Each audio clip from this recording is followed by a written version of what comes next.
Hello everyone, good evening and welcome to this session. अभी आपने IBPS clerk का mains exam अभी आपका ख़त्म हो गया है और अभी आप आरआरबी पीओ मेंस की तैयारी में लग जाओ और जस्ट 1 मंथ बचा है आईबीपीएस आरआरबी पीओ मेंस का तैयारी करने के लिए। और मैं ये वीडियो आपके लिए इसीलिए लेके आ रहा हूँ क्योंकि 28 दिसंबर जो कि टेंटेटिव डेट है आईबीपीएस आरआरबी पीओ मेंस का डेट आने ही वाला है, मतलब it is on the way and exams are knocking at the door. तो आप इस वीडियो को देख के ये करो कि जो मेंस के जो सवाल है उसको वीडियो को पॉज करो, 1.5x में देखो, पॉज करो और ये देखो कि कौन से क्वेश्चन हम कर सकते हैं, कितने क्वेश्चंस डुएबल थे, कितने क्वेश्चंस करने लायक थे और कौन से क्वेश्चंस हमको पहले करने चाहिए थे, वो आप एक आइडिया बना लोगे। मैं आपके लिए कंप्लीट पेपर सॉल्व करके दूंगा, कंप्लीट पेपर का जो बेस्ट सॉल्यूशंस पॉसिबल है वो मैं आपको बताऊंगा। So let's start the session. मैं अपने आप को छोटा कर लेता हूँ। ओके, तो ये एक रिकॉर्डेड सेशन है, तो बीच बीच में हम अपने स्टूडेंट से बात तो करेंगे, बट आपको इसमें करना क्या है कि आपको वीडियो को पॉज करके इसका सॉल्यूशन सॉल्व करके फिर आपको सॉल्यूशन देखना चाहिए। पहले खुद सॉल्व करो फिर सॉल्यूशन देखो, इस तरीके से पढ़ेंगे तो काम भी जल्दी होगा और इफेक्टिवली भी होगा। तो चलिए देखते हैं आज का हम पहला सवाल। इसको मैं नेक्स्ट कर देता हूँ, नेक्स्ट पेज। ये देखिए, प्लीज ट्राई दिस क्वेश्चन।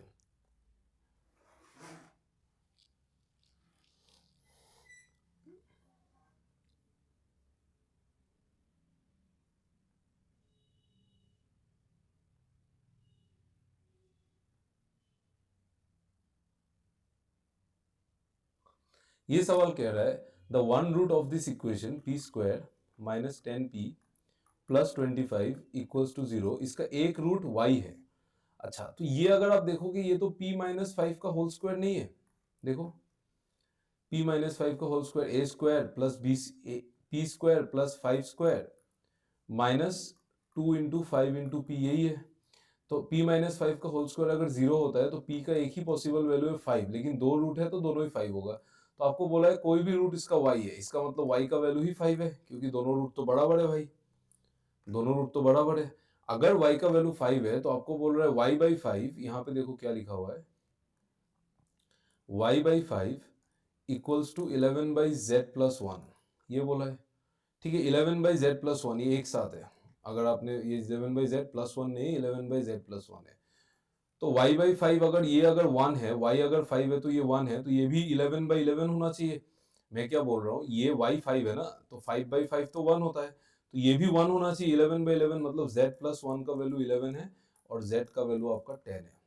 ठीक है, z का वैल्यू 10 है। z का वैल्यू अगर 10 है तो आपसे बोला है क्वांटिटी 1 10z, 10z मतलब 10 10 100, क्वांटिटी 1 का वैल्यू हो गया 100 और क्वांटिटी 2 100, तो दोनों क्वांटिटी इक्वल है। ठीक है, ऐसे ही क्वेश्चंस आए थे पूरे पेपर में, पेपर बहुत ज्यादा आसान था क्वांट का। ठीक है, चलो अगला सवाल, ये सवाल देखिए।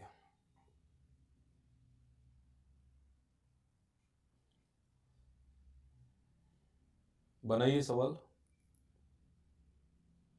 हाँ, हाँ राम, हाँ राम जी, हाँ जी।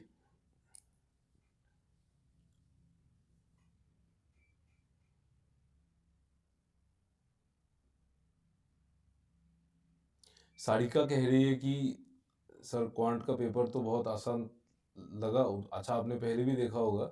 हाँ, तो लेकिन आपका प्री क्लियर, अच्छा प्री क्लियर हो जाता तो हो जाता। हाँ देखो, प्री तो थोड़ा सा आरआरबी पीओ में क्योंकि मैथ्स और रीजनिंग पे ही बहुत ज़्यादा वेटेज होता है, तो वो एक फाइट करना रहता है कि मतलब सही बात है। तो बट मेंस का पेपर बहुत ईजी था। हाँ, आई एग्री 100%, एग्री 100%।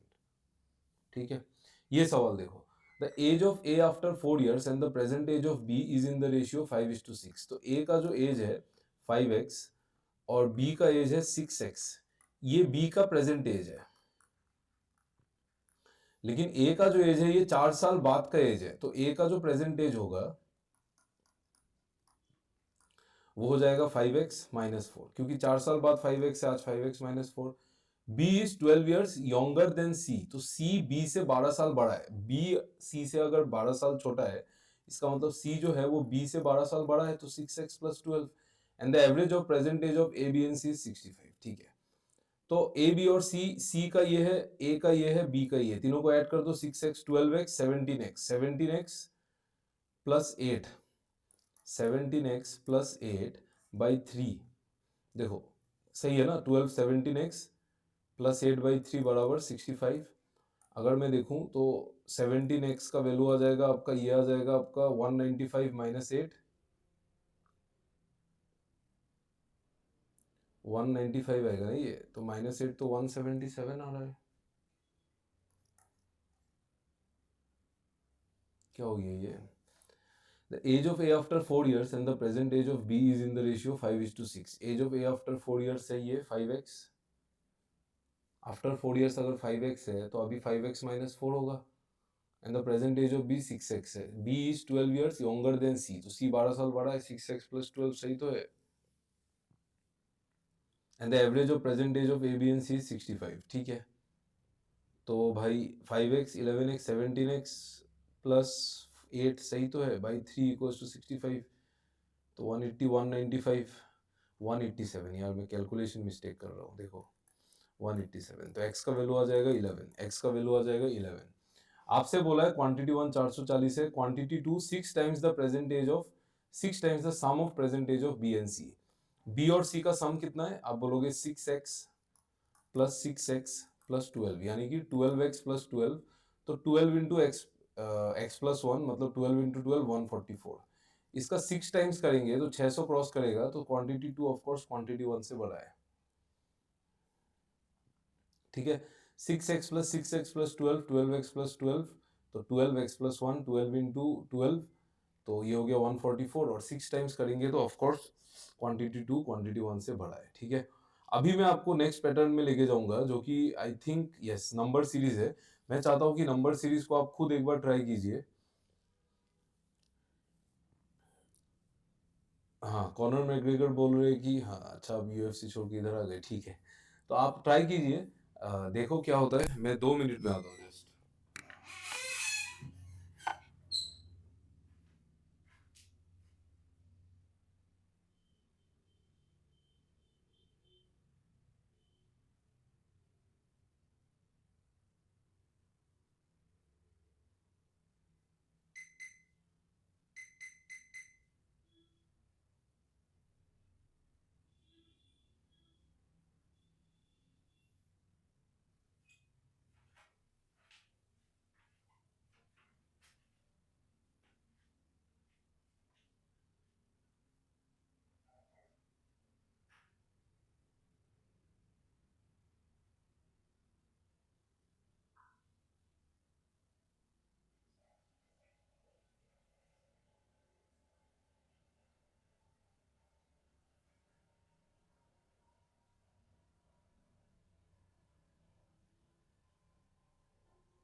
चलो आई होप आपने कुछ तो किया होगा। लेट्स सी, देखते हैं क्या है ये।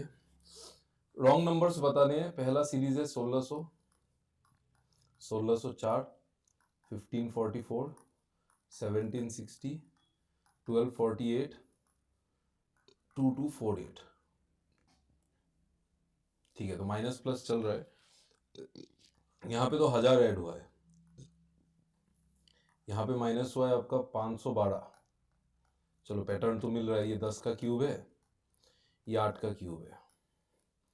यहाँ पे ऐड हुआ है कितना? 216 प्लस 216, तो ये 6 का क्यूब है, सही है। यहाँ पे माइनस हुआ है कितना?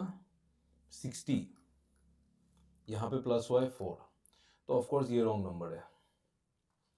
देखो आंसर प्रेडिक्ट करना इजी है, क्योंकि देखो क्योंकि बात यह है कि ये तो रॉन्ग नहीं हो सकता। अभी देखो रॉन्ग नंबर निकालने के लिए आपको एग्जैक्ट नंबर पता होने का जरूरत नहीं है, हम पैटर्न जहाँ पे डिस्टर्ब होता है वहां पे बता सकते हैं। क्योंकि 216 अगर करेक्ट है, यहाँ तक करेक्ट है, तो ये तो करेक्ट है, ये सारा करेक्ट है ऑफकोर्स, तभी तो ये करेक्ट करेक्ट है। अभी आप बोलोगे सर ये गलत है, लेकिन इसको चेंज करोगे तो ये नहीं होगा, है ना? तो ये गलत नहीं है, ये गलत है बीच वाला। तो ये एक्चुअली होना चाहिए था 6 क्यूब, तो ये होना चाहिए था -4 क्यूब, यानी कि ये होना चाहिए था -6, मतलब इधर माइनस, मतलब मैं इस तरफ से देख रहा हूँ ना मैं, इधर प्लस हुआ, इधर माइनस हुआ, इधर प्लस हुआ, तो इधर माइनस हुआ ना, तो ये -64 होना चाहिए था। मतलब यानी कि ये वाला नंबर 1608 होना चाहिए था। यस, ये नंबर 1608 होने से तब ये +8 हो जाता, यानी कि ये 2 का क्यूब हो जाता। करेक्ट है, तो ये +8 होना चाहिए था 1608, तो ये -64 हो जाता तब। सही है, तो 1604 गलत है। तो विदाउट कैचिंग, मतलब विदाउट डिटेक्टिंग या फिर करेक्टिंग भी हम लोग बोल सकते हैं कि रॉन्ग नंबर कौन सा है। ठीक है, इजी पैटर्न था। 2 4 6 8 10 का क्यूब, तो 1604 इसका आंसर प्यार से आ चुका है। नेक्स्ट वाला क्वेश्चन देखिए, इसका आंसर है 1604। ये नेक्स्ट वाला ट्राई कीजिए।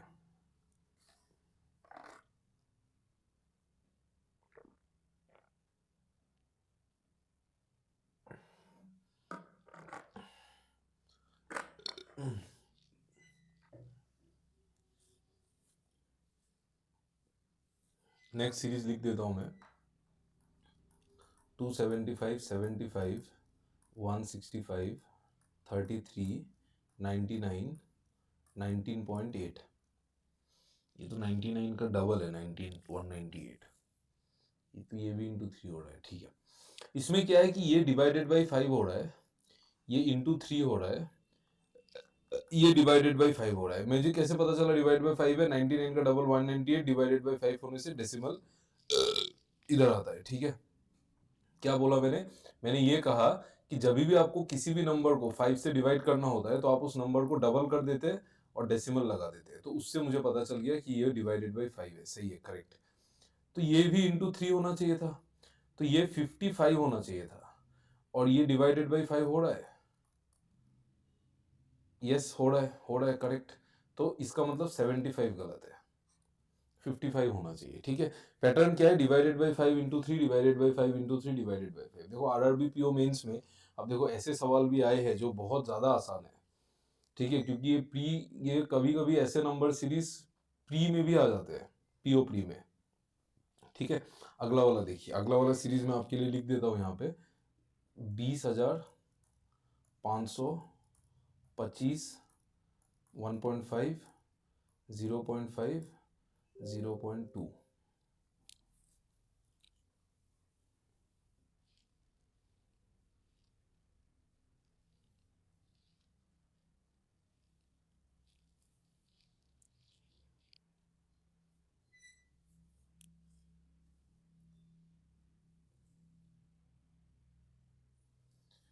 भाई ये तो इंटू हो रहा है आपका, 4 करेंगे तो 2040 हो रहा है।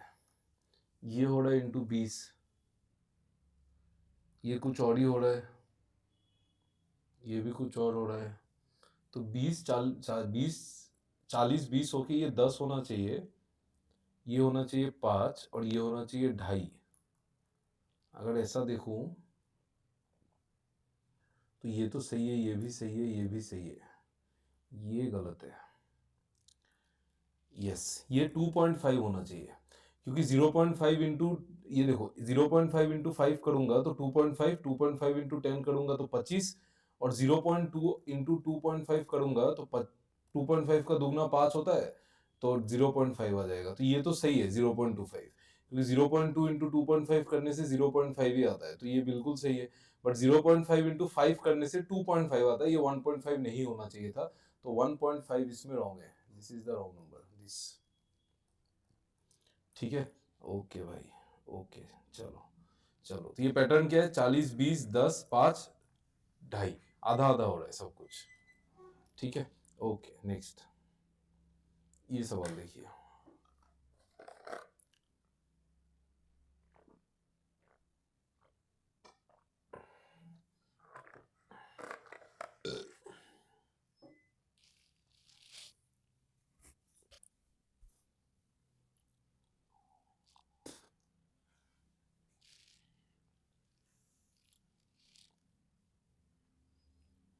देखो इसमें नंबर्स क्लोज क्लोज है, स्क्वायर क्यूब तो कुछ समझ में नहीं आ रहा है।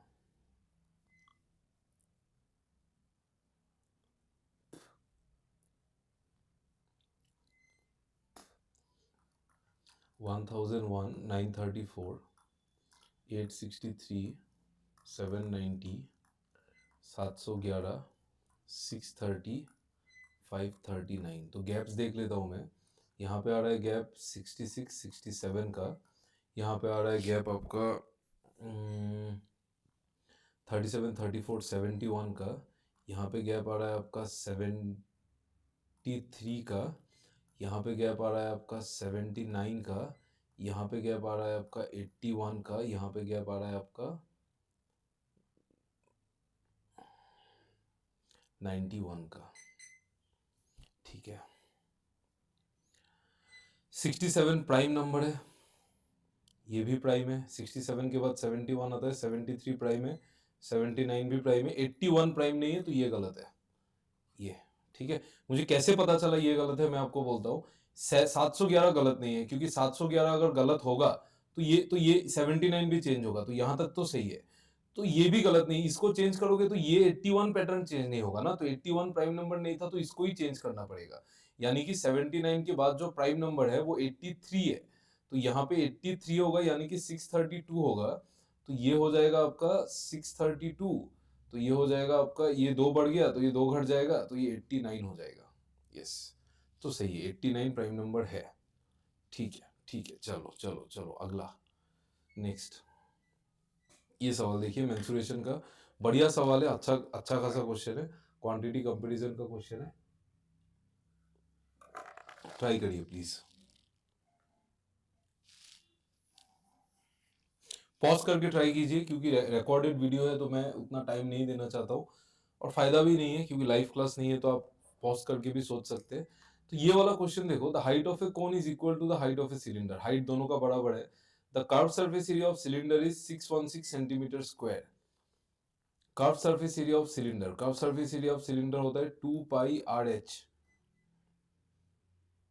2 पाई आर एच का जो वैल्यू है वो 616 सेंटीमीटर है, सेंटीमीटर स्क्वायर। ठीक है, तो यहां से मैं आर एच का वैल्यू निकाल लेता हूँ। 2 इंटू 22/7 इंटू आर एच बराबर 616। 22 से तो कट जाना चाहिए, 11 से कटता है, 22 से भी कटेगा, तो 22 का आपका 4 बार होगा 44, 176 होगा 8 बार, तो ये कटेगा 24 टाइम्स। तो 24 इंटू 7 आर एच हो जाएगा 24 इंटू 7। इसको ऐसे ही रहने देता हूँ, मैं सॉल्व नहीं कर रहा हूँ। ओके,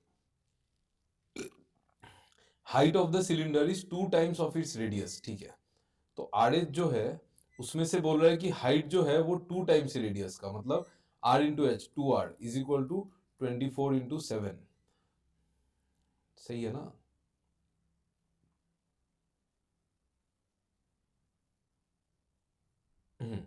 ठीक है, तो इसको काट दूंगा तो ये 12 बार कटेगा, तो आर स्क्वायर का जो वैल्यू है वो आ गया 12 इंटू 7, 84। ठीक है, आर का वैल्यू नहीं निकालेंगे, ऐसे ही रहने देते, परफेक्ट स्क्वायर तो नहीं है, तो ठीक है, आर स्क्वायर हो गया 84। ठीक है, the radius of the cone is 50% of the radius of the cylinder. Okay, curve surface area of the cylinder is 616, सही है, तो मैंने कैलकुलेशन बिठाया, तो ठीक है, ठीक है, तो आर एच ये आ गया, तो आर, तो अभी बोलेंगे हाँ, तो सही है, सब कुछ बिल्कुल सही है।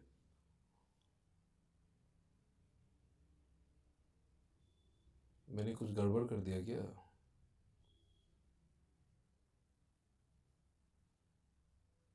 कैलकुलेशन मिस्टेक क्या है? Sorry sorry sorry, extremely sorry, calculation यहाँ पे कुछ मिस्टेक किया है। 2 पाई आर एच है ना, तो 2 पाई आर एच हो गया, तो 2 pi R H is equal to 616। ठीक है, तो ये 22 से मैं नहीं काट के 44 से काट देता हूँ। 44 से जाएगा एक बार 44, और बचेगा 176, तो 4 बार। तो आर एच जो आ रहा है ना वो 14 इंटू 7 है। यस, 14 इंटू 7 है। ठीक है, 14 इंटू 7 अगर आर एच है, फिर आपको बोल रहा है height is 2 times the radius, तो आर हाइट हो गया 2r is equal to 14 into 7, तो ये हो गया 2 से कट गया 7 बार, तो आर स्क्वायर 7 स्क्वायर, तो आर आ गया 7। तो सिलेंडर का जो रेडियस है वो 7 है, सिलेंडर का रेडियस 7 है, radius of the cone is 50%, तो रेडियस ऑफ द कोन कितना है? 7/2 है। ठीक है, और ये आपका radius of the cone is 50%, radius of the cylinder कितना है 7। ठीक है, height height of the cylinder कितना है, height of the cylinder R H, R अगर 7 है, आर एच अगर 14 इंटू 7 है तो हाइट हो जाएगा 14, तो हाइट दोनों का 14 है।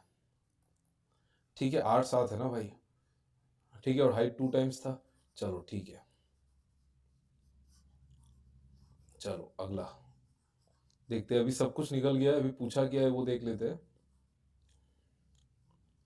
Find the difference between total surface area and curve surface area of the cylinder. ठीक है, total surface area of cylinder होता है 2 pi R H plus 2 pi R square, total surface area, और कर्व सरफेस एरिया होता है minus 2 pi R H, तो ये होगा 2 पाई आर स्क्वायर, ये वैल्यू निकालना है।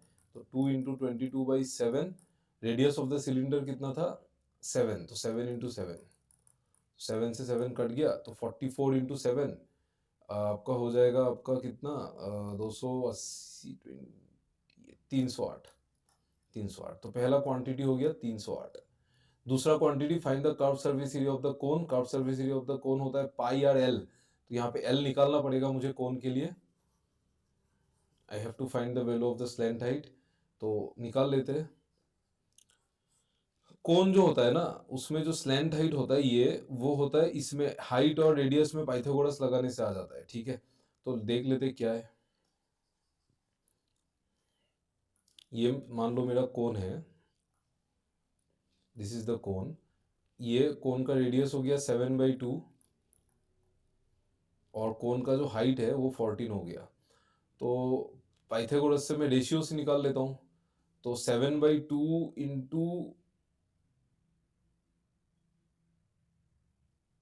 4 करने से आ जाएगा। मतलब मैं क्या कर रहा हूँ, मैं 7/2 और 14 का रेशियो ले लेता हूँ। 7/2 और 14, 7/2 अगर एक है ना तो ये 4 होगा, 4 होगा, सही बात है ना। 7/2 इंटू 4 करने से ही आएगा, यस करेक्ट। ये एक है, ये 4 है, तो ये हो जाएगा आपका √17। तो एक का वैल्यू अगर 7/2 है, एक यूनिट का वैल्यू अगर 7/2 है, तो √17 यूनिट्स का वैल्यू हो जाएगा 7/2 इंटू √17, ये होगा, ये हो गया आपका स्लैंट हाइट। ठीक है, ये हो गया आपका स्लैंट हाइट।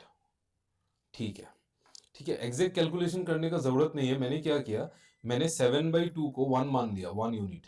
7/2 अगर 1 यूनिट है ना, तो 14 जो होगा वो इंटू 4 करने से आएगा, तो 4 यूनिट होगा। ठीक है, तो ये 1 यूनिट, तो ये 4 यूनिट, उस तरह से पाइथागोरस लगाऊंगा तो √1² + 4² इक्वल्स टू √17 आता है, तो ये √17 यूनिट है। तो मेरा एक यूनिट अगर मेरा 7/2 था, तो √17 यूनिट 7/2 इंटू √17 हो जाएगा। ठीक है, ओके। जिन लोगों ने हमारे हमारे क्लासेस किए हैं उनको तो ये सब चलो बच्चा वाला खेल लग रहा होगा, बट अगर आपको समझ में नहीं आता है तो आप पाइथागोरस थ्योरम को इसी तरीके से लगाओ without finding the actual value. ठीक है, तो find the curve surface area of the cone, find the curve surface area of the cone, curve surface area of the कोन होता है पाई आर एल, तो 22/7, कोन का रेडियस हो गया 7/2 इंटू इंटू हो गया आपका क्या था, पाई आर एल क्या था 7/2 √17, यही था। तो 7 से 7 कट गया, 2 से ये 11 बार कट गया, तो 77/2, 77 √17/2। ठीक है, तो √17 को मैं अप्रोक्स 4 मान लेता हूं, तो 77 इंटू 2 यानी कि मतलब √17 को अप्रोक्स अगर मैं 4 मान लूँ अप्रोक्स, तो 77 इंटू 4/2 यानी कि 77 इंटू 2 आपका 154 आ रहा है। तो अभी देखो 2 4 से ज्यादा है, बट उतना भी ज्यादा तो नहीं होना चाहिए, मतलब होगा भी नहीं, तो ये 154 है, तो क्वांटिटी 1 जो है वो क्वांटिटी 2 से बड़ा है। ठीक है, ओके, सही है ना बॉस। चलो ठीक है, चलो नेक्स्ट। ये सवाल देखिए, प्लीज ट्राई दिस, अच्छा सवाल है ये।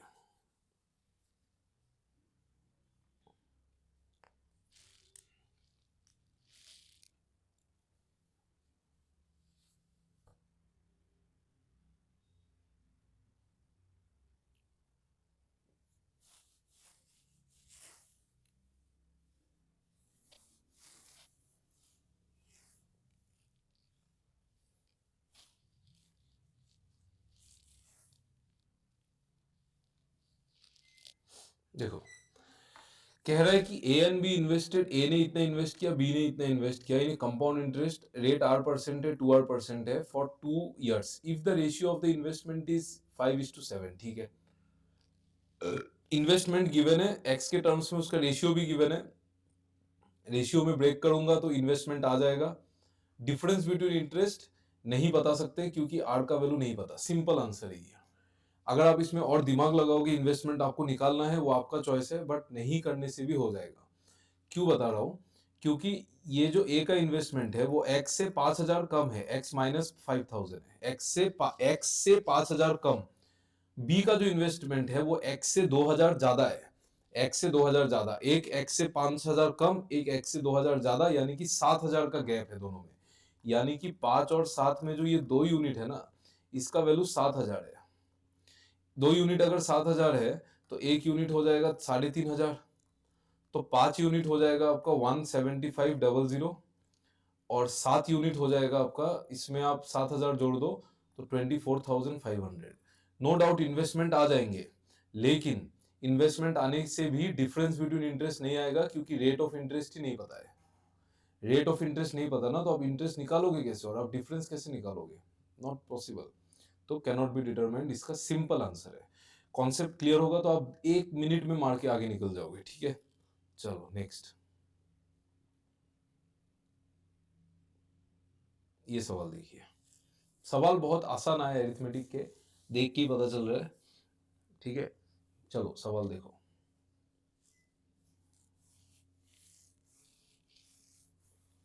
कोरा कागज था ये मन मेरा, लिख दिया नाम इस पे तेरा।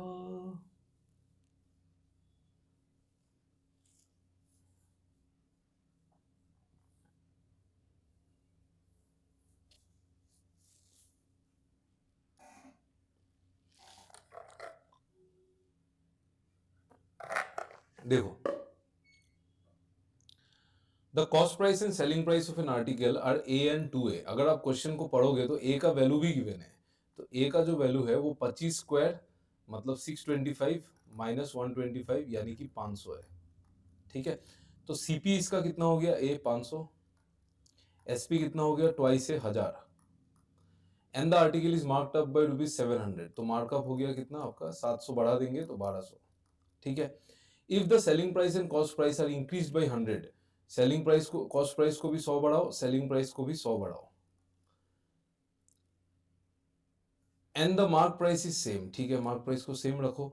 Find the difference between the new discount, discount कितना है 100 का, and the new profit on the article, profit कितना है 500 का, तो इसमें डिफरेंस कितना है 400 का। दैट्स इट, एकदम आसान सवाल। ये सवाल देखो, आप कुछ है इस सवाल में, प्रीलिम्स का क्वेश्चन पेपर पैटर्न चेंज किया ठीक है यार, लेकिन थोड़ा तो स्टैंडर्ड पे पैटर्न बनाइए, क्योंकि पीओ का एग्जाम दे रहे लोग, तो आई एक्सपेक्ट थोड़ा सा स्टैंडर्ड मैथ्स होता है। तो जो लोग जिनको सच में मैथ्स में मन है, या फिर जिन लोगों ने सच में प्रैक्टिस किया है, तो उनके लिए ये अच्छा होता है कि अगर पेपर थोड़ा सा ठीक ठाक रहता है। ठीक है, बट ये बहुत ही बिलो स्टैंडर्ड क्वेश्चन था, कोई स्टैंडर्ड ही नहीं है इस क्वेश्चन का। ये सवाल आप ट्राई कीजिए और देखिए कैसे बना सकते हैं।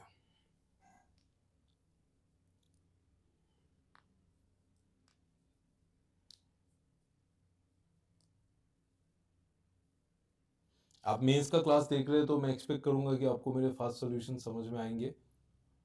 अगर नहीं आते हैं तो आप प्लीज़ कमेंट सेक्शन में बताइए कि सर ये सॉल्यूशन डिटेल में बता दीजिए, तो हम आपको ज़रूर बताएंगे।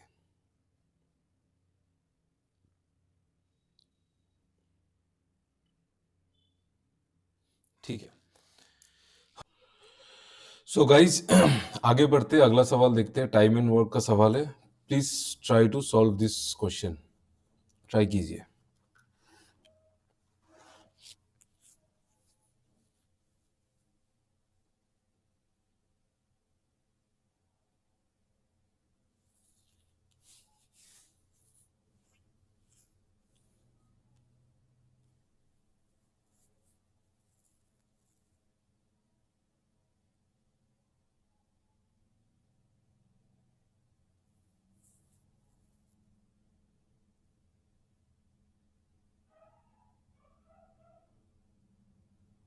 देखो, आपको बोला है A B and C together can complete a work in P by 13 days.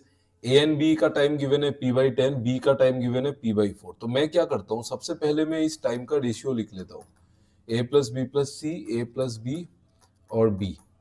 तो टाइम का जो रेशियो लिखूंगा मैं, तो p बाई 13, p बाई 10 और p बाई 4, p कट जाएगा तो 1 बाई 13, 1 बाई 10 और 1 बाई 4। ठीक है, टाइम का रेशियो अगर ये है तो एफिशिएंसी का रेशियो उसका ठीक उल्टा होगा, है कि नहीं? टाइम का रेशियो का ठीक उल्टा होता है ना एफिशिएंसी का ratio.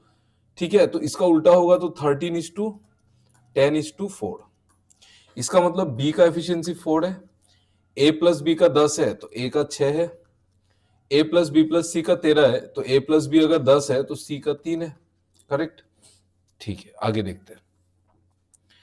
And the days taken by C to complete the work is 20 days more than A. ठीक है, तो ए और सी का अगर मैं देखूं, इनका टाइम का डिफरेंस 20 दिन है, तो एफिशिएंसी का जो रेशियो है ए और सी का वो 2 और 1 का है, यानी कि 6 और 3 तो 2 और 1 का। तो टाइम का जो रेशियो है वो 1 और 2 का होगा, उल्टा एक ही काम कर रहे हैं।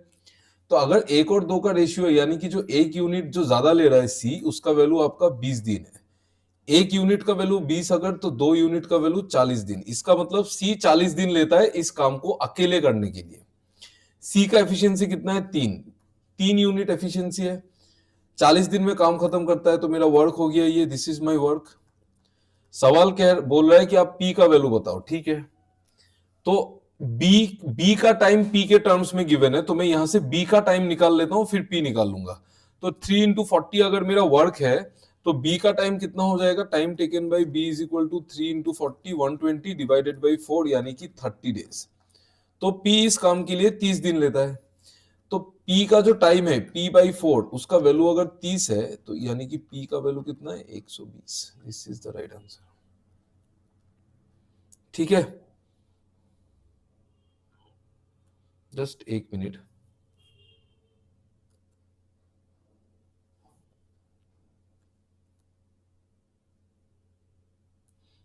चलो ठीक है, बढ़िया बढ़िया सवाल था। शॉर्ट में करके मजा आता है। देखो ये क्या किया है कि ए प्लस बी प्लस सी, ए प्लस बी और बी, इनका एफिशिएंसी का टाइम का रेशियो लिख लिया 1/13, 1/10, 1/4। उसको घुमा के एफिशिएंसी का रेशियो लिख लिया 13:10:4। ठीक है, अगर एफिशिएंसी का रेशियो 13, 10 और 4 है ना, तो फिर इसका मतलब मैं एफिशिएंसी को यहां पे लिख सकता हूं। मैंने लिख लिया। अभी बात यह है कि कह रहा है कि सी जो है वो बी से, सॉरी, ए से 20 दिन ज्यादा लेता है। तो मैंने टाइम का रेशियो 1:2, 1 यूनिट 20, 2 यूनिट 40, तो सी का टाइम 40 दिन हो गया। सी का एफिशिएंसी था मेरे पास 3, तो 3 का एफिशिएंसी से 40 दिन काम करेगा, तो वर्क हो गया ये। बी का टाइम निकाला, फिर पी निकाल लिया। ठीक है, ओके, आगे बढ़ते हैं। नेक्स्ट ये वाला सवाल देखिए।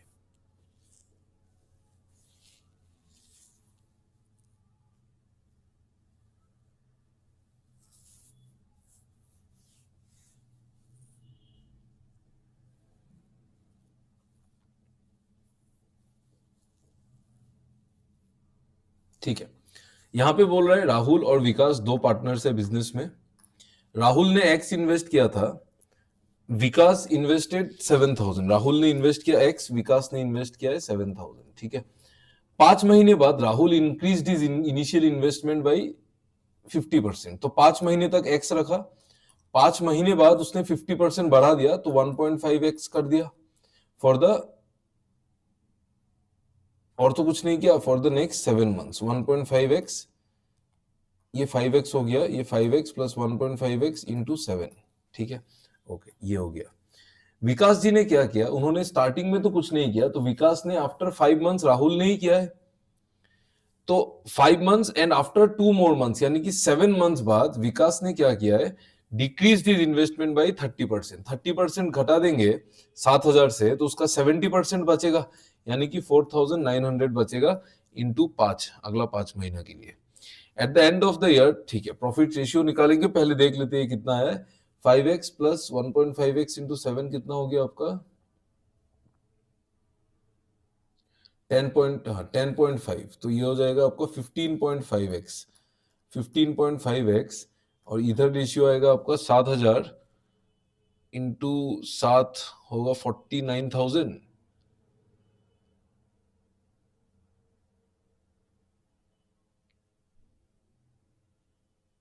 और उसका आधा।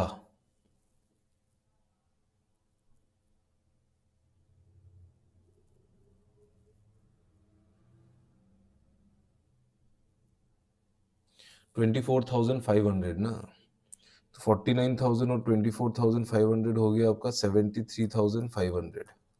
ये हो गया रेशियो। ठीक है, ओके। फिर आपको बोला है कि आपको एक्स का वैल्यू बताना है if the at the end of their profit share of Rahul is 1550 out of 3020। ठीक है, तो राहुल का जो 15.5x डिवाइडेड बाई इसका प्रॉफिट है 73500, ये जो रेशियो है वो ठीक उसके उनके एक्चुअल प्रॉफिट्स का रेशियो होगा। तो राहुल का प्रॉफिट 1550 है, 15.5x divided by 73500 equals to 1550 divided by उन बाकी का प्रॉफिट कितना है। आप बोलोगे 1500 हो जाता, लेकिन उससे 1550 और 1500 हो जाता, बट 30 कम है तो 1470 है, 1470। ठीक है, ये तो 15.155 से 10 बार कटता तो इससे 100 बार कटेगा, 0 0 कैंसिल हो जाएगा। ठीक है, 147 का मल्टीपल शायद है 735। 145 को अगर 47 को अगर मैं 5 बार मल्टीप्लाई करूं तो 140 का, हाँ यस होगा, तो ये हो जाएगा इससे 5 बार, और ये 500 और 5000, तो एक्स का वैल्यू है 5000। This is the answer. ठीक है, इजी सवाल है, कुछ है तो नहीं इसमें, कुछ भी नहीं है, सिंपल सवाल है, आपको जस्ट नॉर्मल कैलकुलेशन करना है बस, और कुछ भी नहीं है। चलो अगला सवाल देखते हैं। अगला सवाल, ये सवाल देखिए यार, सवाल बहुत इजी पूछा गया था।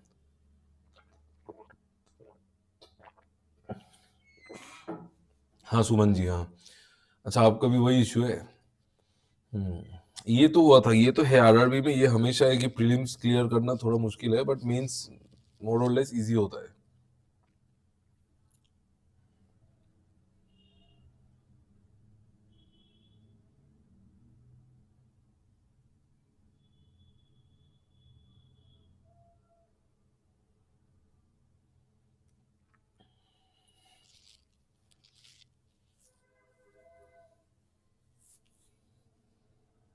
ठीक है, इसमें बोल रहा है the unit digit of a 3 digit number, इसका जो यूनिट डिजिट है is 2 more than the tens. ठीक है, इससे 2 ज्यादा है।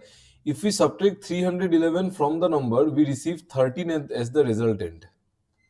ये क्या है, ये तो बोल ही दिया है नंबर। अगर मैं 311 उस नंबर से घटा दूं तो 13 मिलेगा, मतलब वो नंबर 311 से 13 ज्यादा है, तो मतलब 324 है, 324 है। और बोला था कि जो 3 डिजिट नंबर है उसका जो यूनिट डिजिट है वो 10 डिजिट से 2 ज्यादा है। सही है। Find the sum of the digits of the number, तो 3 + 2 5 + 4 9। यार ये क्या क्वेश्चन है, ऐसा क्वेश्चन भी पूछा गया एग्जाम में। ठीक है, चलो आगे। ये क्वेश्चन देखो, ये डीआई है, केसलेट है, बढ़िया सवाल है, अब बनाने को ट्राई कीजिए।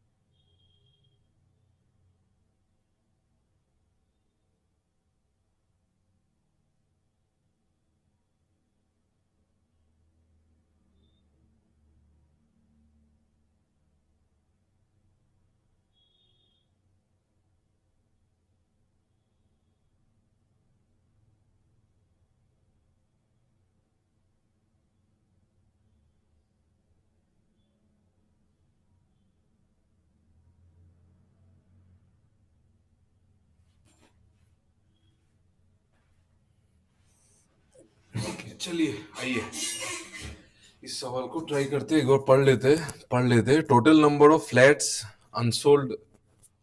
ठीक है, डायरेक्ट सवाल। ठीक है, total number of flats sold in society A was one more unsold. Sold और अनसोल्ड का कहानी है सी और बी, तो ए बी सी होगा, कोई कॉलोनी होगा, उसमें टोटल फ्लैट्स होंगे, यहाँ पे मैं लिख दूंगा उसको, और सोल्ड और अनसोल्ड का कहानी है, सोल्ड और अनसोल्ड का कहानी है, सिंपल बात है।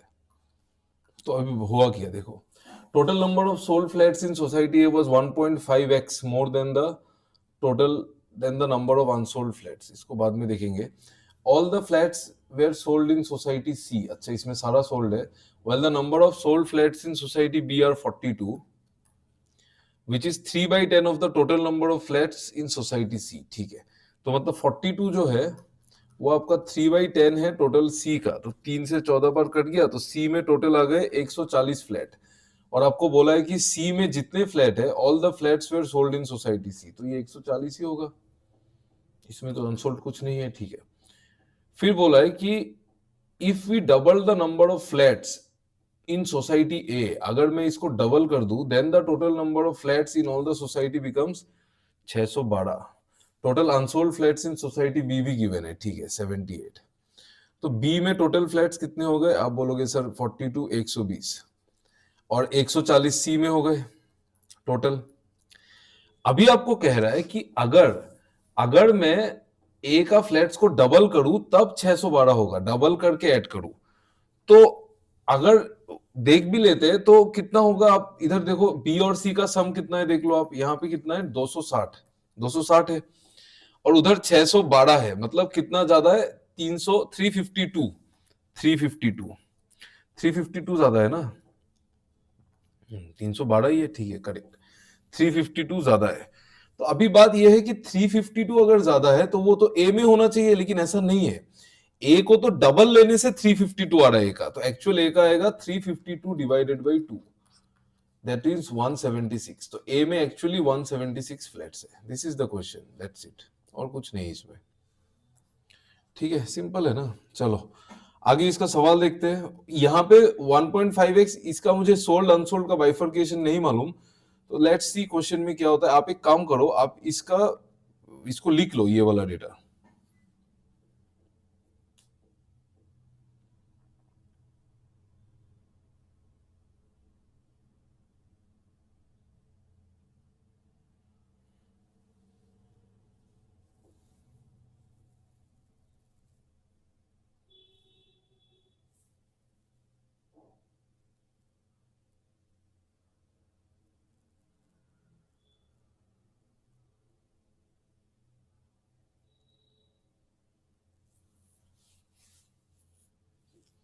ओके, ठीक है, ले लिया होगा। ओके, देखो ये अभी नेक्स्ट फर्स्ट क्वेश्चन देखते हैं।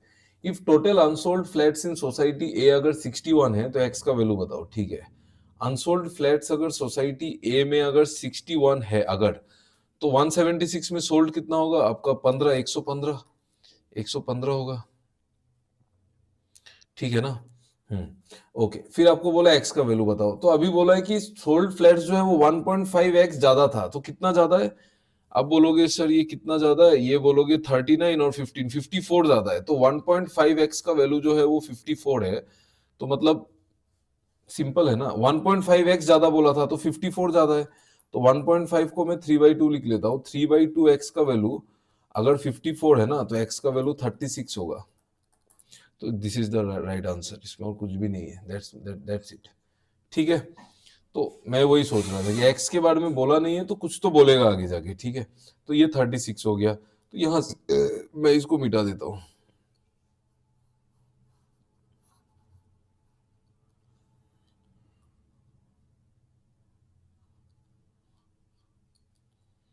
ठीक है, ओके,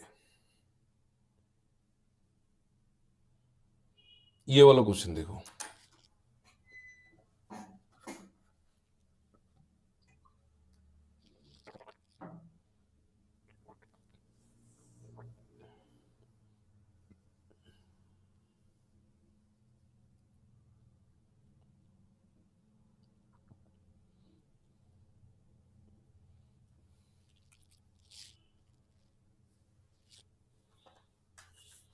ये देखो, यहाँ पे कह रहा है कि out of total unsold flat society B, B और सी का पूछा है, तो बी और सी का मैं डेटा लिख लेता हूँ। डेटा तो है ना मेरे पास, 42, 78 और 140। ठीक है, तो बी में sold unsold, sorry sorry sorry, B में आपका सोल्ड अनसोल्ड हो गया 42 और 78, और सी में सारे सोल्ड है 140। ठीक है, out of the total unsold flats of society B 78, 28 were sold, 28 sold कर दिया, तो अभी अनसोल्ड बच जाएंगे 50, और सोल्ड हो जाएगा आपका 28 ज्यादा, यानी कि 70, 70, तब ये हो जाएगा कहानी। ठीक है, okay, then find the ratio of total unsold flats in society B now. Unsold कितना हो गया अभी 50 to total sold flats in society B now and C together. Total sold in B now, sold in B now हो गया 70 और C का 140, यानी कि 50 और 210, तो 5 और 21 का रेशियो आएगा. सिंपल क्वेश्चन है यार, very easy questions. RRB PO में लास्ट टाइम कुछ कुछ कैंडिडेट्स हमारे कैंडिडेट्स है और बहुत लोगों को मैं जानता भी हूँ कैंडिडेट्स को, तो उन लोगों ने भी मतलब फाड़ा तो है पेपर में, अच्छा अच्छा पेपर दिया है. ठीक है,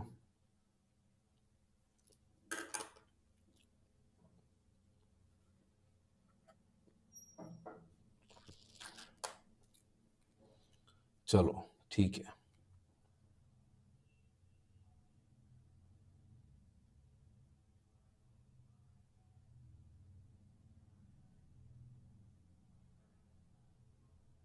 ठीक है ना, ओके. ये वाला क्वेश्चन देखो.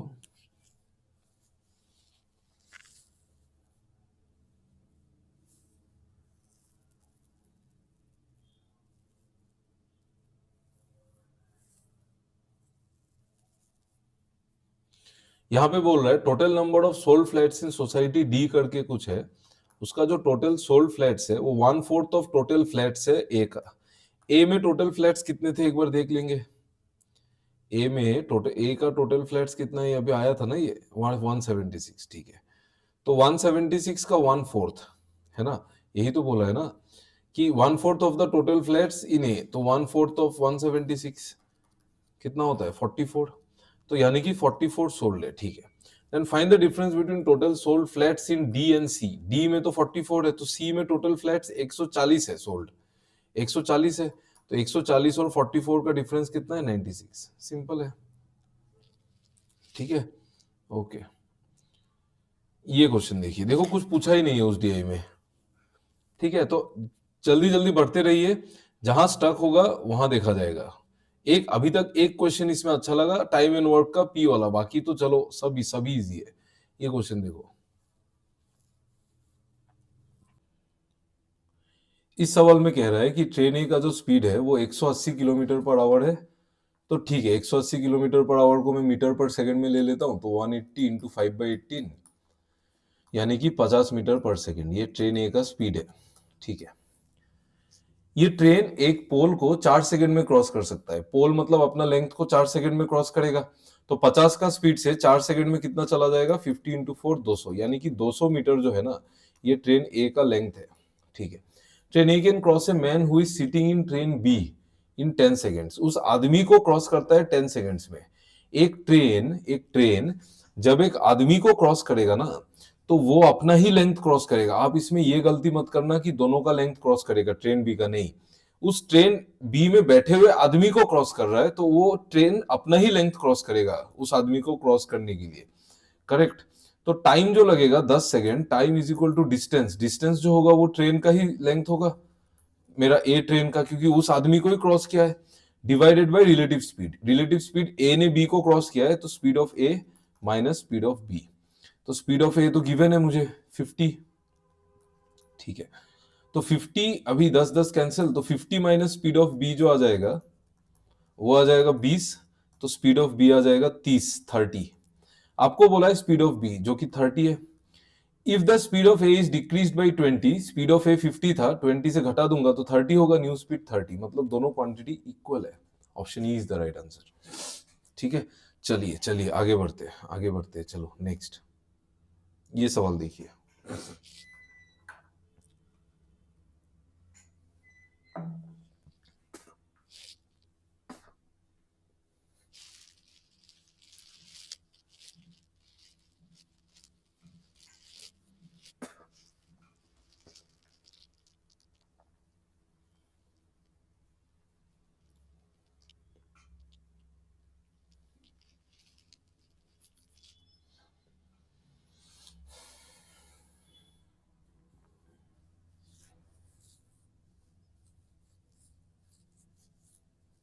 देखो, the length of train is D metres which takes equal time to cross a 300 meters long platform in which D plus 200 meters long train can cross a 500 meter long platform. Time same है, ठीक है. If the ratio of speed given है 5 और 9, ठीक है. Find the value of D.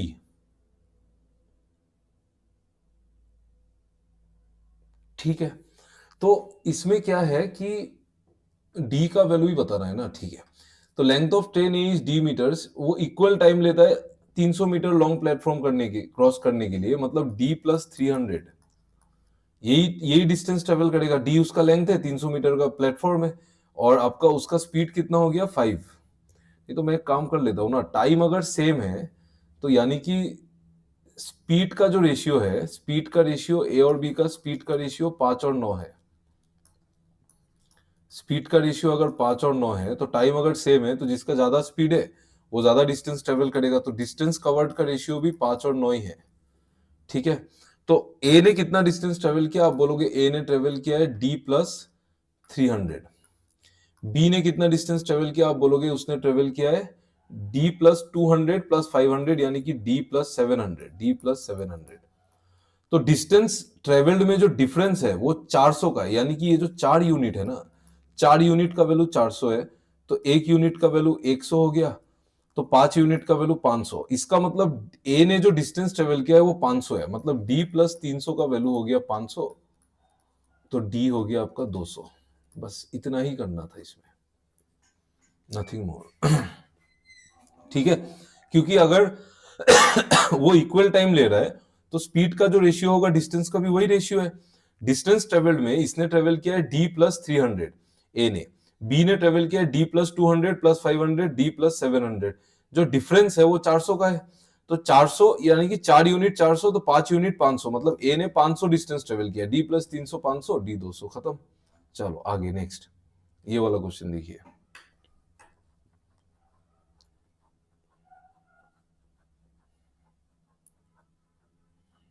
Easy easy halwa halwa question है. देखो सुमन जी का आंसर भी आ गया. चलो तो हम भी सॉल्व कर लेते हैं. ए बी और सी के पास टोटल 60 टॉफीज है, ए के पास 25 है. ए के पास अगर 25 है, इसका मतलब बी और सी मिला के 35 होगा. आपको बोला number of toffees C has is 5 less than B, मतलब बी माइनस सी जो है ये 5 है. दो इक्वेशन, दो वेरिएबल सॉल्व करेंगे तो बी का जो वैल्यू आएगा वो 35 प्लस 5 बाई 2 आएगा, यानी कि 20. तो बी के पास हो गए 20 चॉकलेट और सी के पास हो गए 15 चॉकलेट. ठीक है, यहां से निकाल लो किसी में से. Okay, how many toffee should be added with C so that the ratio of toffee of A B C becomes 5 4 और 6. ठीक है, तो ये तो हलवा क्वेश्चन है. 5 4, अभी 5 ए बी और सी का जो वैल्यू है वो 5 4 और 6 है. ठीक है, तो सी को ही टॉफी दिया है, ए और बी को तो नहीं दिया है. तो ए का जो 5 यूनिट है वो 25 है. ए के टॉफीज तो 25 है ना, तो 5 का वैल्यू अगर 25 है, 1 यूनिट का 5, तो 6 यूनिट का 6 5 30, तो उसके पास 15 था और 15 दे दो. ठीक है, आप 20 से भी कर सकते हैं, 4 5 20. सिंपल है ना, वेरी इजी क्वेश्चन. ठीक है, 5 4 6 है, तो अभी ए का चॉकलेट तो सेम है ना सुमन जी. हाँ हाँ, देखो सुमन जी बहुत फुदक रही है, तो सही आंसर है. चलो नेक्स्ट, ये वाला क्वेश्चन देखिए.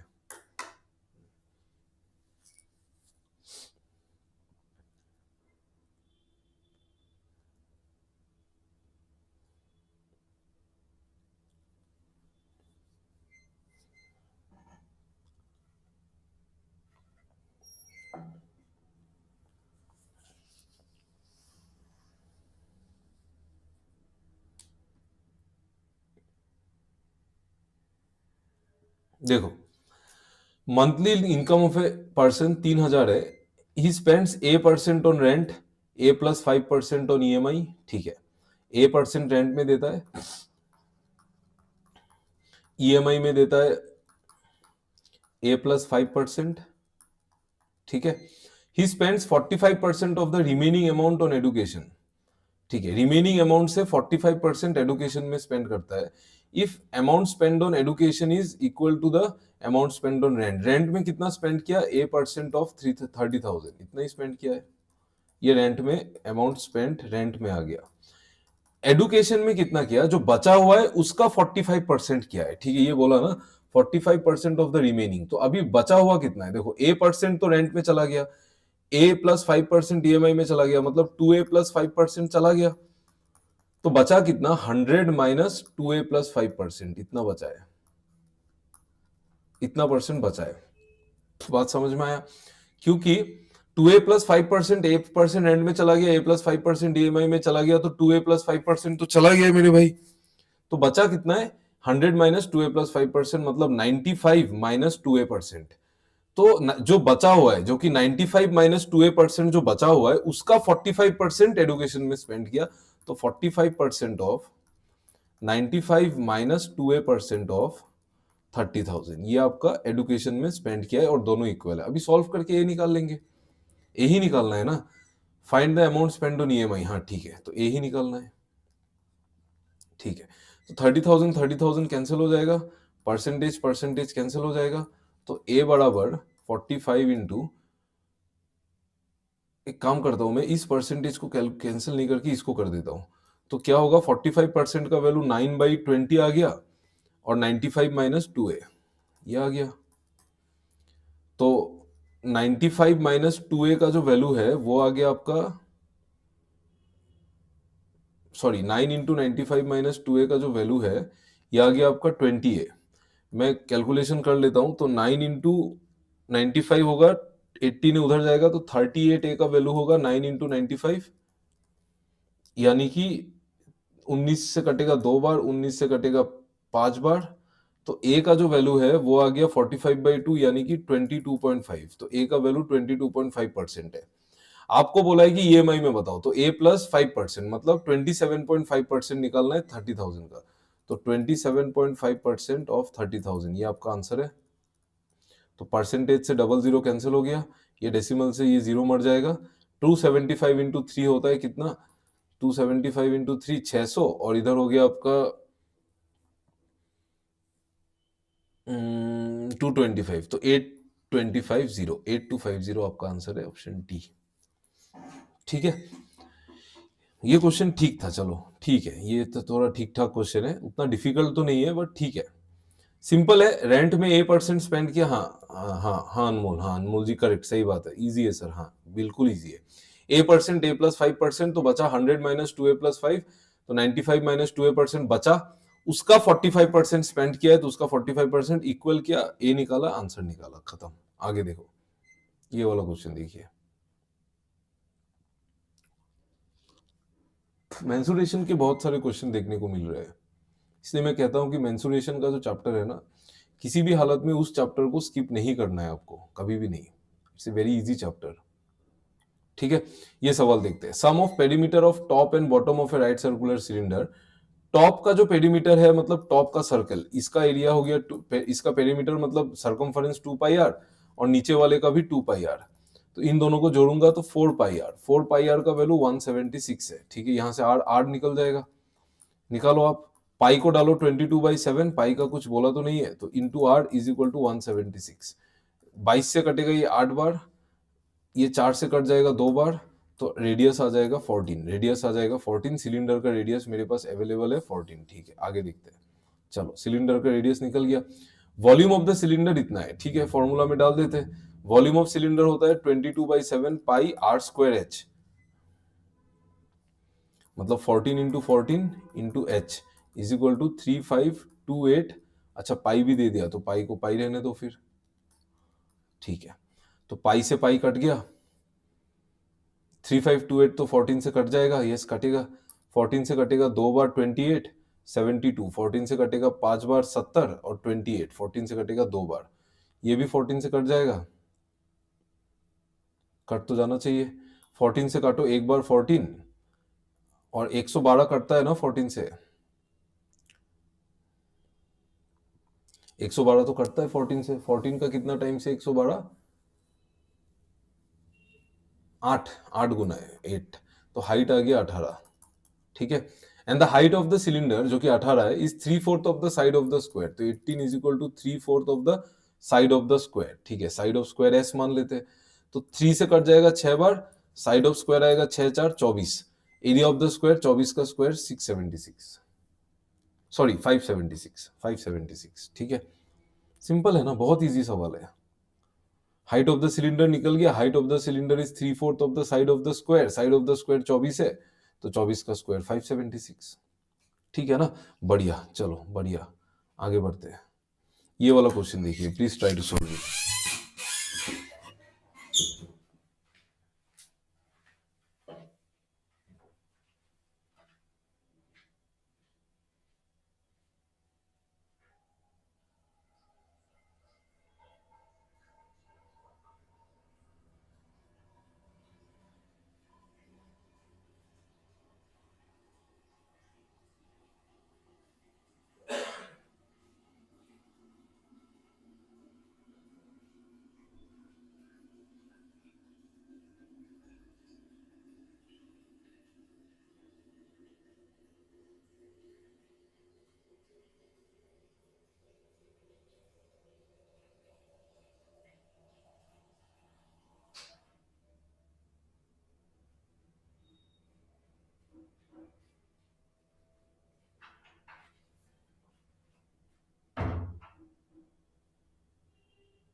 आइए इस सवाल को कोशिश करते, पढ़ो आपने, आई गेस आपने सवाल पढ़ लिया होगा। ये तारा वो तारा, ठीक है। A sum is invested at 12% per annum at simple interest for 4 years, 11 months and 28 days। ठीक है, आगे पढ़ते हैं। The amount received from the scheme is invested for, जो उससे अमाउंट आया वो 2 साल के लिए डाला गया 20% per annum CI में। जो अमाउंट निकला उसको फिर इन्वेस्ट किया CI for 2 years 2 days। ठीक है। If compound interest received from the scheme is 105.456.4, then find the amount invested in the first scheme approximately। Answer बताना है, तो मैं सब कुछ अप्रोक्स ले लूंगा। मैं क्या करूंगा, यहाँ पे 11 महीना, 4 साल, 11 महीना और 28 दिन, मतलब ऑलमोस्ट 5 साल है, ऑलमोस्ट 5 साल है। तो पहला जो टर्म है ना उसको मैं 5 साल ही मान लेता हूँ, 5 इयर्स, कोई प्रॉब्लम नहीं है। 2-3 दिन के फर्क से कुछ नहीं होता है। Amount received from the second scheme is invested for 2 years at 20% per annum on CI for 2 years 2 days। इसको भी 2 years मान लो, 2 days को हटाओ, 2 days को आप कंसिडर करने का कोई जरूरत ही नहीं है। अप्रोक्स आंसर पूछा है, ठीक है। CI receive from the second scheme is इतना, ठीक है। तो सेकेंड स्कीम से CI कितना आएगा, 20%, 2 साल, तो 44% CI आएगा। 44% का वैल्यू 1056 है। तो 4 से अगर मैं काट दूं, 44 से कट जाएगा क्या ये, लेट्स सी। 44 से कटेगा आपका 2 बार 88, बचेगा 12 और 3 156, जो कि 44 से कट जाएगा। एक सेकेंड, 88 कट गया 2 बार और 88 कट गया, तो 12 और 5 17 176, जो कटेगा 4 बार। तो 1% ऑफ द 1% का वैल्यू 14 है, तो प्रिंसिपल जो होगा वो, सॉरी 24 है, तो 2400 2400 प्रिंसिपल को सेकेंड स्कीम में इन्वेस्ट किया था। करेक्ट, सेकेंड स्कीम में इन्वेस्ट किया था, वो प्रिंसिपल है सेकेंड स्कीम का। आपको बोला है जो सेकेंड स्कीम का जो प्रिंसिपल है वो फर्स्ट स्कीम का अमाउंट है, तो फर्स्ट स्कीम से जो अमाउंट है वही निकालना है। तो फर्स्ट स्कीम से 12% करके 5 साल के लिए लगा, तो 60% तो लगा होगा आपका इंटरेस्ट, यानी कि 3/5 इंटरेस्ट है। तो 8/5 ऑफ द, जो उसका जो फर्स्ट प्रिंसिपल है पी, जो फर्स्ट प्रिंसिपल है पी, इसको P2 बोल देता हूँ, इसको P1 बोल देता हूँ। तो फर्स्ट प्रिंसिपल का 8/5 का वैल्यू 2400 है, तो बहुत इजी है ना, ये कट जाएगा 300 बार और फर्स्ट प्रिंसिपल आ जाएगा आपका 1500। This is the right answer. Approximately answer पूछा है तो अप्रोक्सीमेटली ही हमने क्वेश्चन को उड़ा दिया है, इसमें कुछ भी नहीं था। आप अगर इसमें 28 डेज वगैरह के लिए सोचने लगोगे तो बहुत लेंदी हो जाएगा कैलकुलेशन।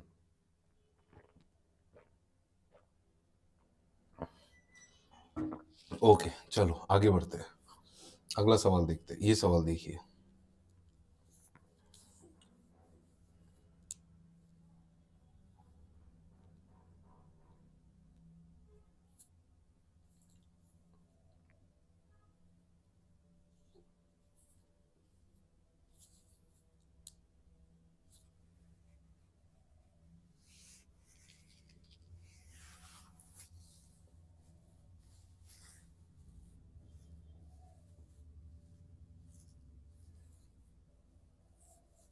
ठीक है, नॉर्मली सॉल्व होगा ये। प्रेजेंट एज ऑफ ए और बी, आपका ए का है प्रेजेंट एज, ए का x है, b का 3x है, ठीक है। एक साल पहले the age of c was twice the age of a that time। एक साल पहले यानी कि 1 year ago a का जो एज था वो x माइनस 1 था। तो 1 year ago जो c का जो एज था ना, c का जो एज था 1 year ago वो था आपका 1 year ago जो c का एज था, मैं यहाँ पे बना लेता हूँ। ये a का x माइनस 1 था तो c का 1 year ago हो जाएगा आपका इसका डबल था तो 2x माइनस 1, यही होगा। Age of C was twice the age of A. तो 1 year ago अगर आपका 2x माइनस 1 था तो अभी कितना होगा, प्रेजेंट एज कितना होगा 2x, 1 मिनट, 1 year ago सही है ना, हाँ। तो 2x माइनस 1 अगर होगा तो 2x माइनस 2, ये 1 year ago था तो अभी 2x माइनस 2 प्लस 1 होगा, यानी कि 2x माइनस 1 होगा, 2x माइनस 1 होगा। सही बात है, 2x माइनस 1, ठीक है। प्रेजेंट एज है, प्रेजेंट एज है, ठीक है।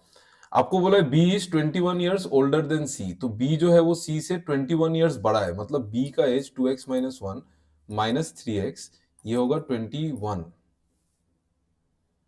Sorry sorry sorry sorry sorry, B बड़ा है ना, sorry sorry sorry, my mistake.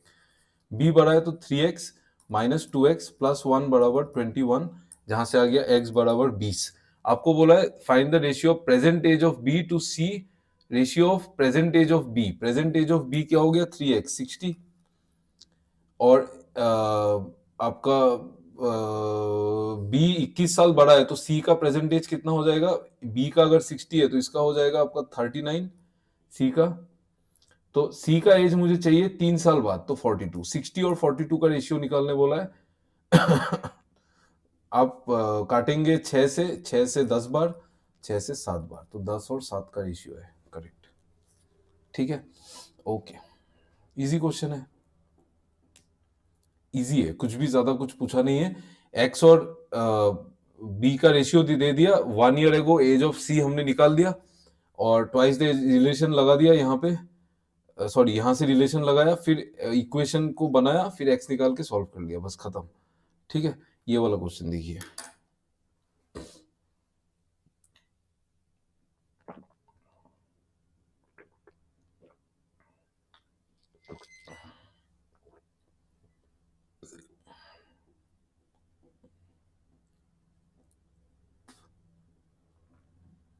Please try to solve it, pause the video and try to solve. चलो देखते देखते इसमें क्या कह रहा है। एक बोट है जिसने 3x/5 किलोमीटर डाउनस्ट्रीम में ट्रेवल किया, 2x/5 किलोमीटर अपस्ट्रीम में ट्रेवल किया। Speed of boat in still water आपका गिवन है 12 kilometre per hour, and speed of the stream 8 kilometre per hour given है, ठीक है। Time taken by the boat to cover given distance in upstream is 14 hours more than downstream, ठीक है। Upstream में time ज्यादा लगा है, ठीक है, ओके।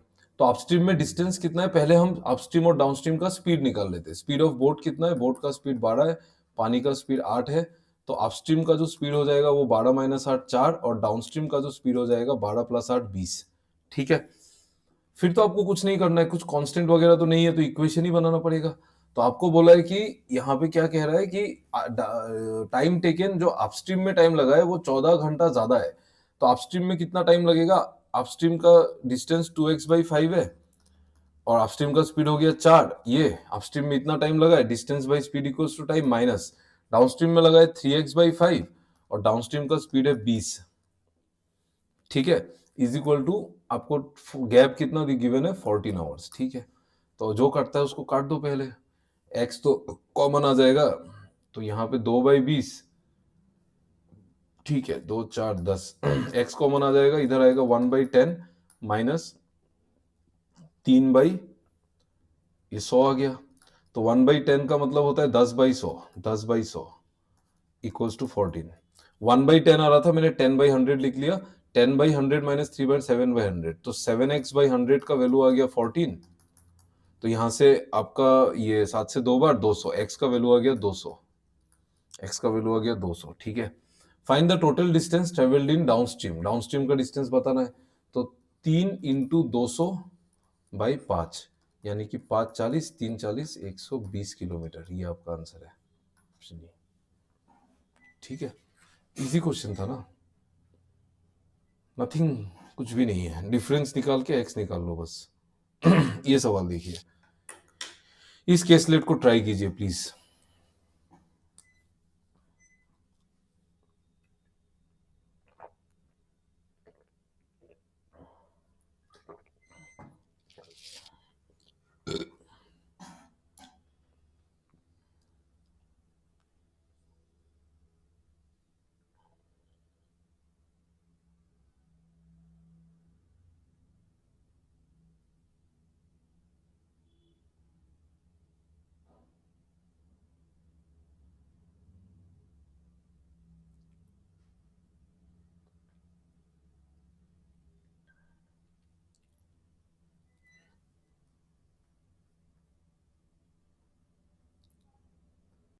तो आपने पढ़ लिया होगा ये सवाल, मैं एक बार सवाल को पढ़ लेता हूं, लेट्स सी। तीन लोग हैं A B C, bought the same article at different price, अलग अलग सेम प्राइस में अलग अलग, सॉरी सेम आर्टिकल को अलग अलग प्राइस में खरीदा। तो ए बॉट एन आर्टिकल, ठीक है, तो प्रॉफिट लॉस का क्वेश्चन है तो ए बी सी लिख लेता हूं यहाँ पे। तो अभी हो गया आपका सीपी, ये हो गया एमपी, ये हो गया एसपी। ठीक है, तो अभी हो गया A bought an article at Y, ठीक है, and B bought the article at 50% more cost than that of A. 50% Y से ज्यादा मतलब 1.5 Y. C bought the same article at 100% above cost, तो 100% ज्यादा मतलब double 2Y. The D% discount is given on article A. He also gets a profit of 40. 40 का profit हुआ है तो Y plus 40. A marked up the article at 100 above the cost price, तो ये हो जाएगा Y plus 100. कॉस्ट प्राइस 100 था ना, 100 above, तो उससे मुझे पता चल जाता है कि ये जो डिस्काउंट गिवन है y प्लस 100 और y प्लस 40 में जो गैप है वो 60 का डिस्काउंट गिवन है। ठीक है, सिंपल बात है, 60 का डिस्काउंट गिवन है। ओके, फिर आपको बोला है कि the cost price of the article bought by B, यानी कि 1.5 y का जो वैल्यू है ना, it is 5 times the discount given by A, मतलब 60 का 5 टाइम्स यानी कि 300। तो 1.5 y अगर 300 है तो y आ जाएगा आपका 200। रेडी है y को पुट कर दो सब में, y आ गया 200, y प्लस 100 आ गया आपका 300, y प्लस 40 आ गया 240। ठीक है, D% डिस्काउंट दिया था, 300 का सामान 240 में गया है, तो 60 का डिस्काउंट है 300 के ऊपर, यानी कि 1/5 यानी कि 20%, जो कि आपका D का वैल्यू है। सही है, 1.5y हो गया आपका 300, 2y हो गया आपका 400। तो रेडी है, पूरा DI खोल दिया, कुछ भी नहीं रहा, बच गया, हो गया, टाटा भाई भाई। चलो आगे देखते हैं। चलो आप DI का इंफॉर्मेशन कॉपी कर लो, अगर नहीं किया है आपने, अगर आपने सॉल्व किया है तो ठीक है।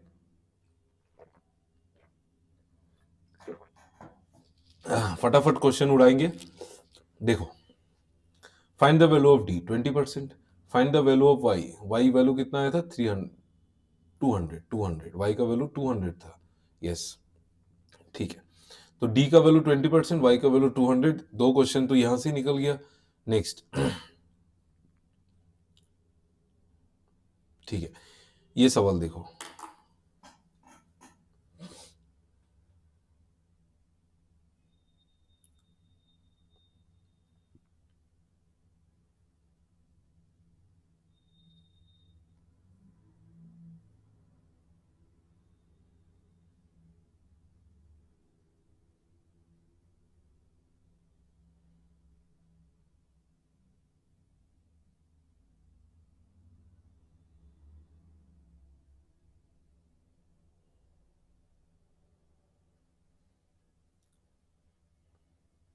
देखो आपको बोल रहा है कि ए ने इन्वेस्ट किया 40 times of profit he receive from the article, मतलब प्रॉफिट कितना कमाया था उसने आर्टिकल से, 40 रुपए का ना, 40 रुपए का प्रॉफिट था, तो 40 टाइम्स ऑफ द प्रॉफिट मतलब 40 का 40 गुना, यानी कि 1600 उसने इन्वेस्ट किया है।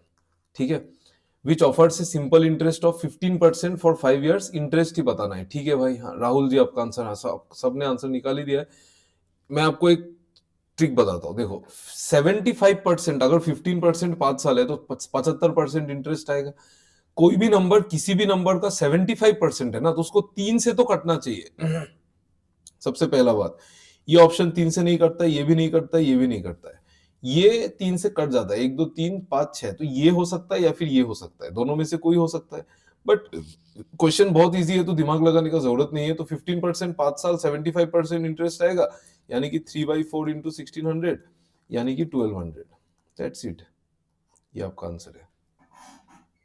Very easy. ठीक है, चलिए आगे, ये वाला देखो।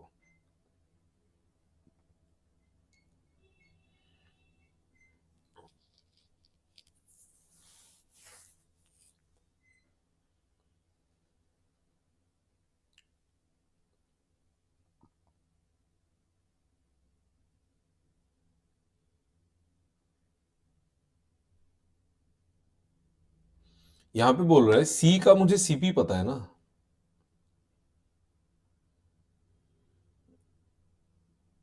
ए का भी एसपी रिलेटेड है, तो ए का एसपी ले लेते हैं। सी का सीपी आपका 400 पता है आपको, सी का सीपी 400 है।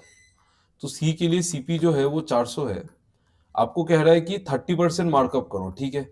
तो 30% बढ़ा दो 100, इसका 30% 120 बढ़ा दो 520 हो गया। And gives a discount of 49, तो 49 का डिस्काउंट दे दो। 50 का दूंगा तो 470, 471, ठीक है।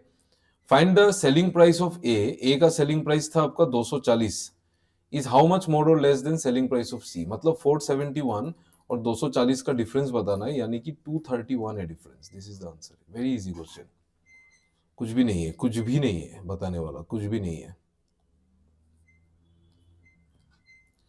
Okay,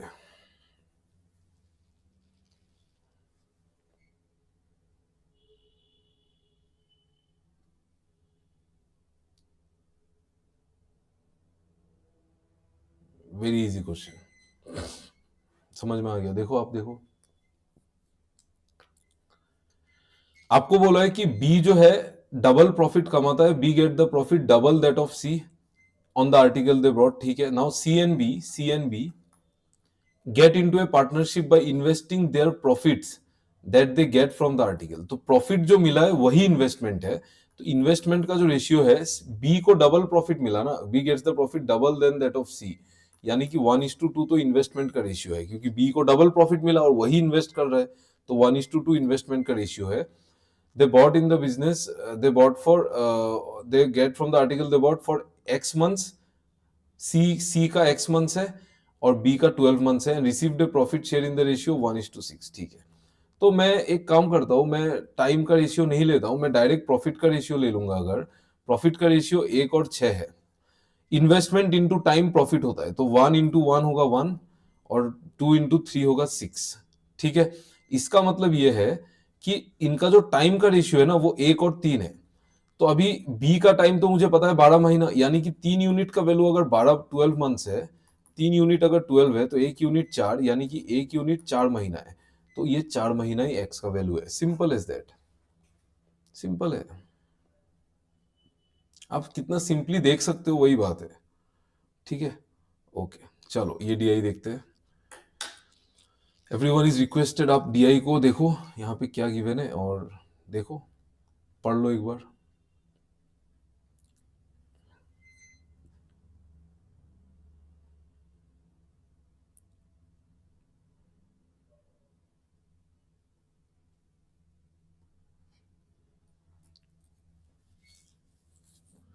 Read the following pie charts carefully. Answer the question. The pie chart 1 shows the percentage distribution of total number of products manufactured, and the pie chart shows the percentage distribution of total number of products sold।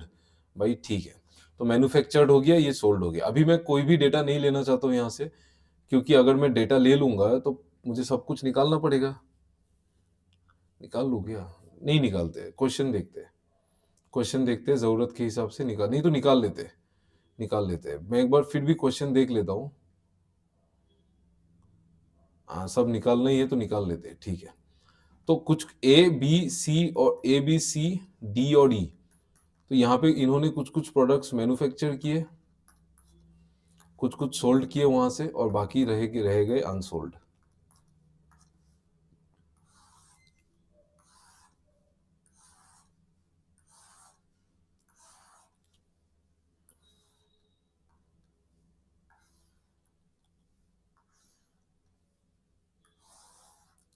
ठीक है, देखो पहले manufactured लिख लेता हूं मैं। तो manufactured data given है आपको, टोटल नंबर ऑफ प्रोडक्ट्स 20,000 है। ए का हो गया 20% यानी कि 4,000। इसका हो गया 15% यानी कि 2,000 और 1,000 3,000। ये हो गया 25% यानी कि 1/4 यानी कि 5,000। ये हो गया 10% यानी कि 2,000। ये हो गया 30% यानी कि 6,000। तो 4, 3, 5, 2, 6, 4, 3, 5, 2, 6, ठीक है। 4, 3, 5, 2, 6 ये हो गए हमारे प्रोडक्ट्स मैन्युफैक्चर्ड, ठीक है। फिर सोल्ड का भी गिवन है 12,000, तो सारा परसेंटेज निकाल लो आप। 12,000 का 15% कितना होगा ए का, ये हो जाएगा आपका 1,200 और 600 1,800। 18% होगा 12,000 का, 18% होगा 18 इंटू 120 यानी कि 216 2160। ये हो जाएगा 29%, ठीक है भाई। डेटा थोड़ा सा इन्होंने घुमा के दिया है, हाँ ठीक है। तो 29 इंटू 12 हो जाता है आपका 290 और 58 348 3480। ये तो 12% है, ये तो 1440 होगा। ये 26% है, तो 26 का 12 गुना 260 और 52 312, तो 3120। 1800 2160 1800 2160। उसके बाद आ गया आपका 3,480। ओके, उसके बाद आ गया आपका 1440 3120 1440 3120। सही है ना? ठीक है, चलो। तो माइनस करके अनसोल्ड निकाल लेता हूँ 2,200। ये हो गया आपका 840। 3,000 है। ये हो गया आपका 1,500 से 20 ज्यादा 1,520। ये हो गया आपका, ये तो इजी है आपका 560 डिफरेंस कर रहे। और ये हो गया आपका 2,900 2,880 2,880। ठीक है, चलिए आप डेटा लिख लीजिए। अगर आपने नहीं लिखा है already, please write down the data.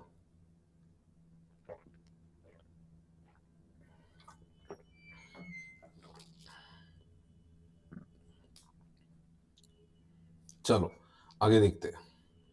Find the total number of unsold products of A B and C. A B C का अनसोल्ड जोड़ने बोला, तो 2,200 840 1,520।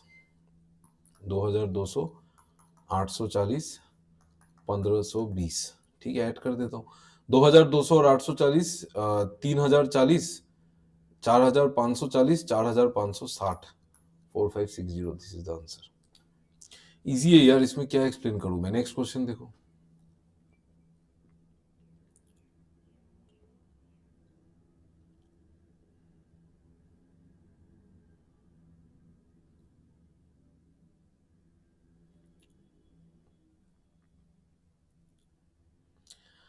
कह रहा है कि average number of products manufactured by B D and F. तो B का मैन्युफैक्चर, डी का मैन्युफैक्चर देख लेता हूं मैं एक बार। बी का मैन्युफैक्चर और डी का मैन्युफैक्चर। बी का 3,000, डी का 2,000, ठीक है। तो बी का 3,000 और डी का हो गया 2,000। तो एवरेज बोल रहा है 2,500 है, मतलब ये 500 ज्यादा ये 500 कम है। तो वो तो सेम ही होना चाहिए, एफ 2,500 ही होगा। आप देखो, आपने अगर नहीं निकाला ऐसे तो आपको, मतलब मैं आपको बता रहा हूँ मैंने क्या किया है। इसका एवरेज आपका 2,500 है, ठीक है। ये अगर 500 ज्यादा है, वर्बल कैलकुलेशन, ये 500 कम है, तो ये तो डेविएशन ऑलरेडी जीरो ही है, तो यहाँ पे भी जीरो ही होना चाहिए, ठीक है। तो हो गया, बस खत्म, ठीक है। या फिर आप ऐड करके निकाल लो भाई, कोई कोई जरूरत नहीं है। ऐड करके निकाल लो। एवरेज 2,500 है तो सम 7,500 होगा। इधर 5,000 था तो उधर 2,500 होगा, ठीक है। ओके, तो एफ ने मैन्युफैक्चर किए कितने गुड्स? 2,500 मैन्युफैक्चर्ड। इतने बेचे कितने? If the total product sold by F is 1/3 of A, 1/3 of A उसने बेचा है। तो ए में, ए ने कितना बेचा है? 1,800। 1,800 का 1/3 600 होता है। 1,800 का 1/3, ये देखो ए ने बेचे कितने? 1,800 बेचे ना, उसका 1/3 एफ ने बेचा है, तो 600 बेचा है एफ ने। इसका मतलब एफ ने बेचा है आपका 600, सोल्ड है आपका 600। तो अनसोल्ड कितना हो जाएगा? आप बोलोगे 1,900। तो यही पूछा है, सिंपल। ठीक है ना मेरे भाई, भाई मेरे, चलो ये वाला देखो।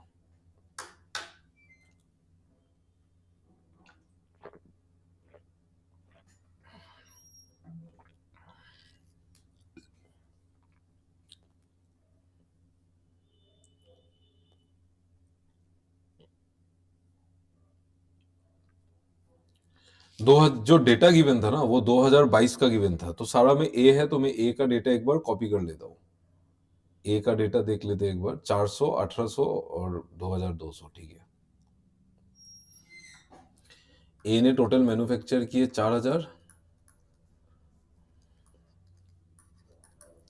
मैन्युफैक्चर किए 4000, बेचे 1800 और नहीं बिका 2200, ठीक है। Total number of products manufactured by A in 2000, ये 2022 का डेटा है, ये 2022 का है, ये 2022 का डेटा है, ये 2023 का चाहिए, ठीक है। तो total number of products manufactured by A in 2023 is increased by 37.5%, मतलब 3/8 से बढ़ा, तो 11/8 हो जाएगा। तो यहाँ पे जो है आएगा वो होगा 11/8 इंटू 4000, यानी कि 500, यानी कि 5500। बी ने, सॉरी ए ने 2023 में बनाए 5500 प्रोडक्ट, 8 से 500, ठीक है। 3/8 बढ़ा तो 11/8 टाइम्स हो जाएगा। Okay, if the total number of unsold products by A in 2023 is same as 2022, ये 2200 ही है, तो ये 3300 होगा, होगा। Then find the percentage increase in the number of product sold compare to previous year, मतलब 1800 से 3300 में परसेंटेज इंक्रीज कितना है। तो रेशियो काट लो, 0 0 कट गया, 3 से कट गया 6 बार, 3 से कट गया 11 बार, तो 6 से 11 जाने में 5 का इंक्रीज हुआ है 6 में, और 5/6 को परसेंटेज में लेंगे तो 83.33% है। This is the right answer. बस खत्म हो गया ना, कुछ भी नहीं रहा। सिंपल है, बहुत ज्यादा सिंपल है। देखो हम लोग जो मेंस के लेवल क्लास में जो लेवल का क्वेश्चंस करते हैं उसके हिसाब से जो पेपर आया है आरआरबी पीओ का 2024 में, वो कुछ भी नहीं है, इट इज नथिंग। आप बोल सकते हैं नथिंग, कुछ भी नहीं है ये, ठीक है। चलिए आगे बढ़ते, आगे देखते हैं। ये देखो हलवा क्वेश्चन पूछ लिया, फिर ट्राई करके देखो।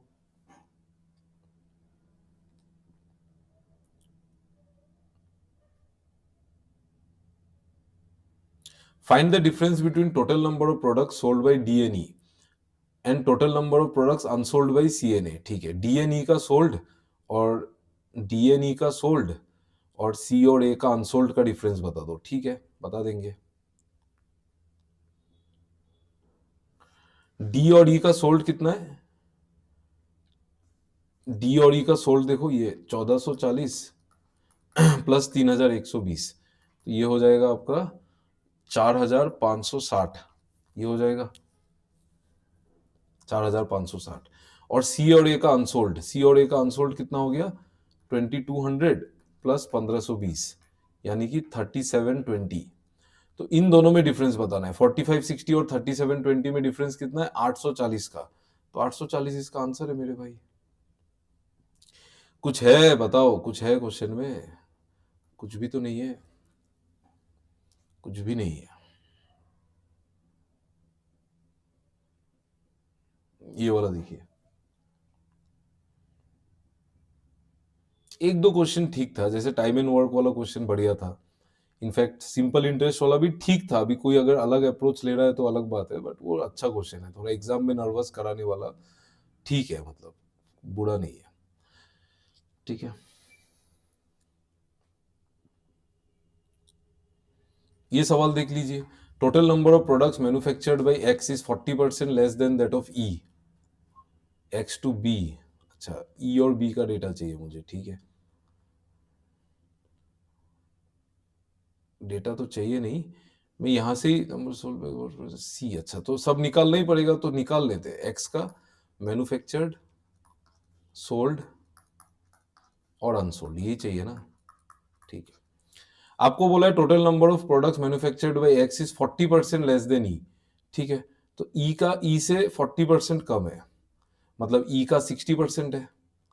तो ई ने मैन्युफैक्चर किया 6000, उसका 60, ई ने मैन्युफैक्चर किया 6000, उसका 60% होगा, उससे 40% कम है ना, तो 60% है। तो 3600 तो एक्स ने मैन्युफैक्चर किया है, 60% ऑफ 6000, ठीक है। 60% ऑफ 6000 हो जाता है आपका 3600, ये एक्स ने मैन्युफैक्चर किए इतने, 40% कम है भाई, ठीक है। एंड द रेशियो ऑफ क्या बोल रहा है, ratio of unsold products X to B is 11:7। X और बी का अनसोल्ड का रेशियो 11 और 7 है। एक्स और बी का sorry sorry sorry sorry X और बी का अनसोल्ड का रेशियो 11 और 7 है। वेट, बी एक्स और बी का अनसोल्ड का रेशियो 11 और 7 है, ठीक है। एक्स और बी का अनसोल्ड का रेशियो 11 और 7 है। तो बी का अनसोल्ड तो मुझे पता है 840, यानी कि 7 यूनिट अगर 840 है ना, तो 7 12 होता है, तो 11 यूनिट 120 होगा, तो 1320 होगा, सही है। 7 यूनिट का वैल्यू 840 यानी कि 120 गुना हो रहा है, तो 11 इंटू 120 1320 होगा एक्स का अनसोल्ड होगा।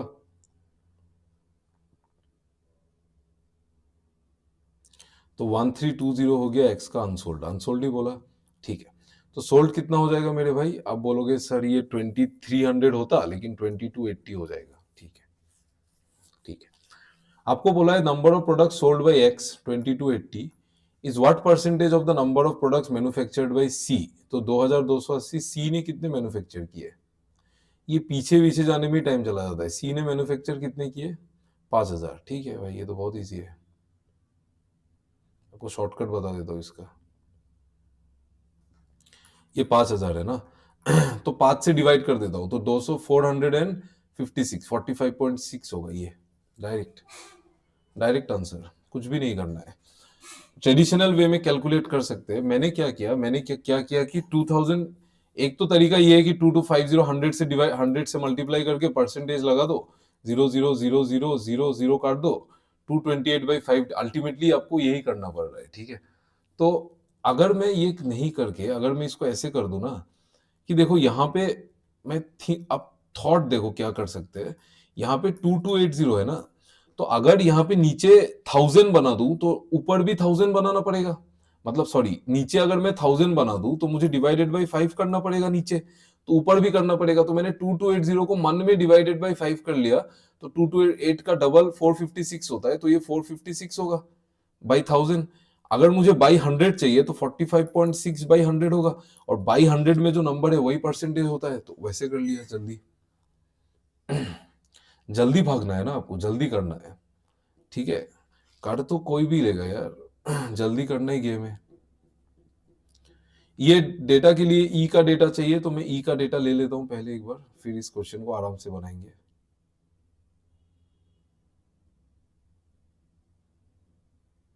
छह हजार 3120, ठीक है,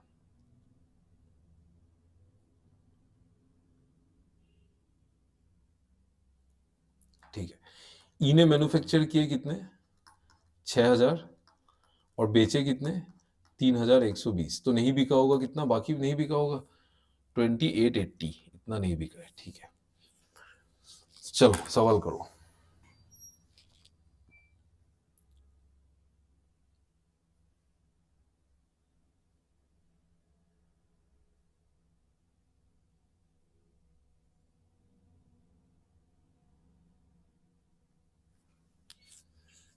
देखो, आपको कह रहा है कि 75% of the total number of products manufactured by E are non defective, मतलब 6000 का 75% कितना होगा, 4500 नॉन डिफेक्टिव है, तो मतलब 1500 डिफेक्टिव है, ठीक है। And the rest are defective if 2/5 of the defective products manufactured by E are unsold, ठीक है। 2/5 of the defective products manufactured by E, मतलब डिफेक्टिव 1500 है, तो इसका 2/5 ऑफ 1500 हो गया आपका 600। इसका मतलब डिफेक्टिव में 600 अनसोल्ड है। ये जो अनसोल्ड है ना, इसमें से 600 तो डिफेक्टिव है, डिफेक्टिव है, तो बाकी जो अनसोल्ड है वो नॉन डिफेक्टिव होगा। तो नॉन डिफेक्टिव कितना हो जाएगा, 2280, ये नॉन डिफेक्टिव है। आपको बोला है find the ratio of total non defective products sold, ठीक है भाई। To total non defective products unsold, non defective products unsold तो 2280 है, तो 13 से कट जाता है, नहीं,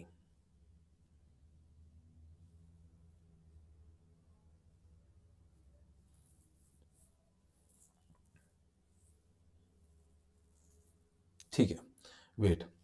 तो आपको बोला था कि 2/5 of the defective products manufactured by E, E ने डिफेक्टिव, इससे ई अनसोल्ड है, तो बाकी जो अनसोल्ड है वो नॉन डिफेक्टिव होगा, ठीक है, ओके। मैं इसको थोड़ा सा इधर लिख देता हूँ, ये डिफेक्टिव और नॉन डिफेक्टिव, ये हो गया 4,500, ठीक है, ओके। अभी देखो 3,120 तो सामान बिका है ना, अभी उसमें नॉन डिफेक्टिव बिक गया आपका 2,280, जो नहीं बिका 2,280 नॉन डिफेक्टिव है, नहीं बिका, नॉन डिफेक्टिव टोटल 4,500 है, तो जो बिका है उसमें नॉन डिफेक्टिव कितना होगा, रिमेनिंग होगा, तो 2,280 तो 2,300 होता, तो 2,200 होता, लेकिन 2,220 होगा, ये 2,220, और ये हो जाएगा आपका रिमेनिंग 3,120, तो 900 डिफेक्टिव, ठीक है। आपसे क्या बोला है, आपसे बोला है find the ratio of total non defective product sold, non defective product sold कितने हैं, 2,220, to the non defective products unsold, मतलब 2,280, इन दोनों का रेशियो बताना है, तो काट दो, ये 111 और ये होगा आपका 114, 3 से कटेगा 37, 3 से कटेगा 38, तो 37/38 ये आंसर है, ठीक है, ओके।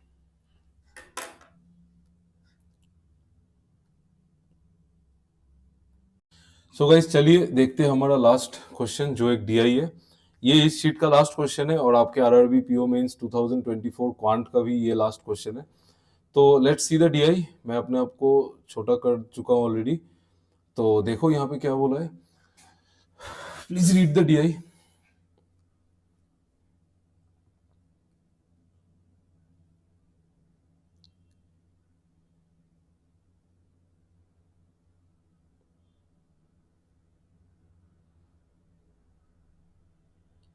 ठीक है, read the following bar graph, ठीक है, the bar graph shows the total type A and type B quantity, total quantity in KG of ore extraction by two different companies X and Y, तो ये x का हो गया, ये Y का हो गया, ठीक है, तो टोटल है टाइप ए और बी मिला के, ठीक है।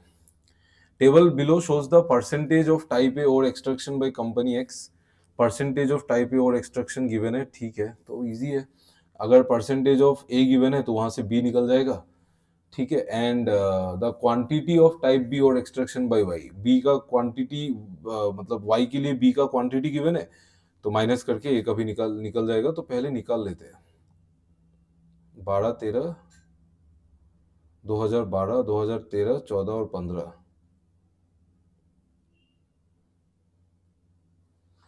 2012, 2013, 2014 और 2015, दो कंपनी है एक्स और एक वाई,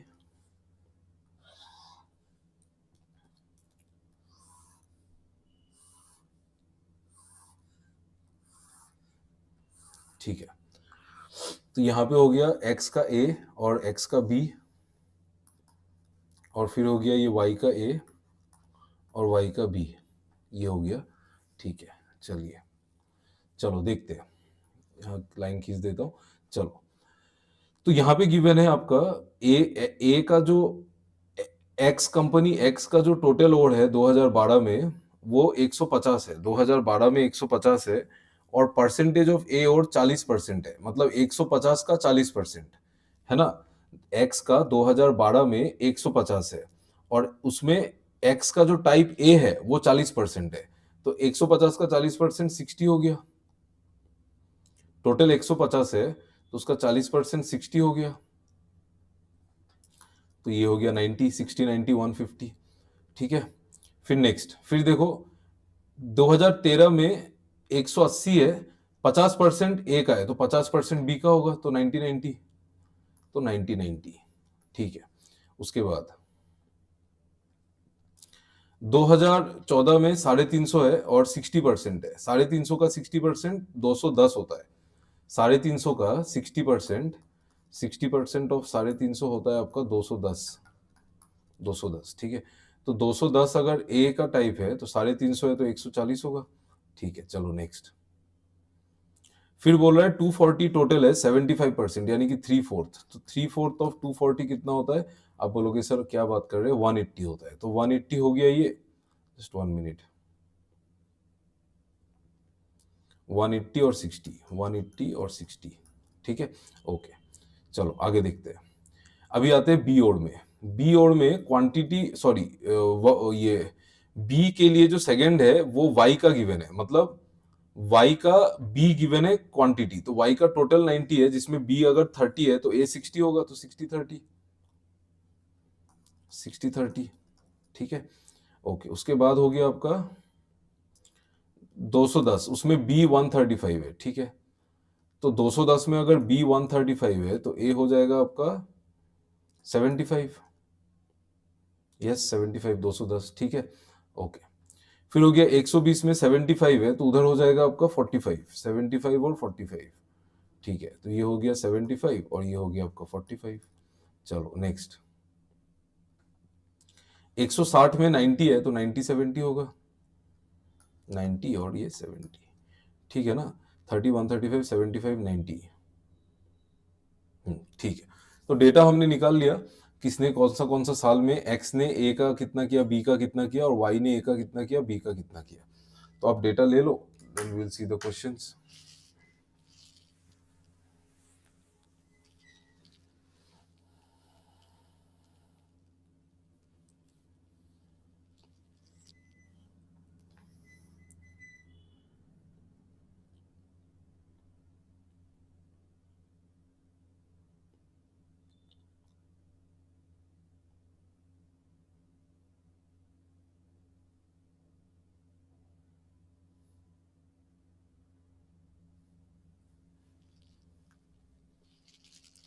चलो देखते हैं क्वेश्चंस। देखो ये क्वेश्चन ट्राई कीजिए।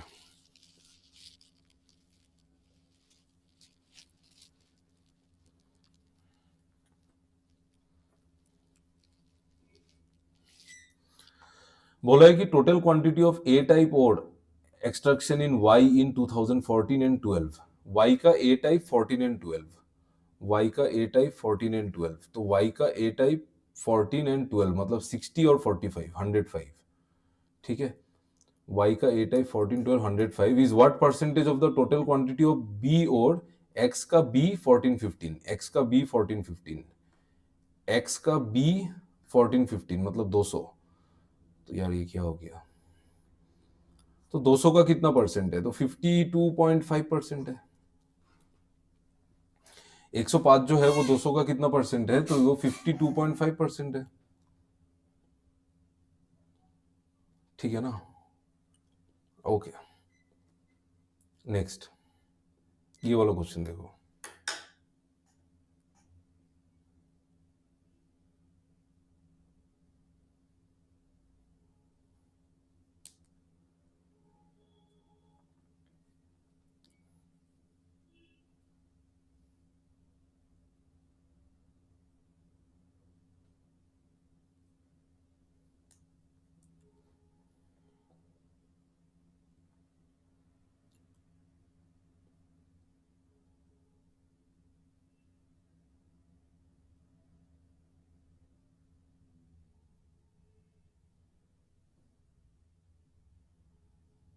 ठीक है, total quantity of type A extraction by Y in 2017, 2017 में वाई का जो ए है और बी है, तो जो ए है वो 266 2/3% मतलब 2/3 ज्यादा है, मोर देन इन 2012, ठीक है, मोर देन दैट इन 2012, तो वाई का ए 2012 में देखना है मुझे, वाई का ए देखना है 2012 में, 2012 में वाई का ए 60 है, 60 60, ठीक है,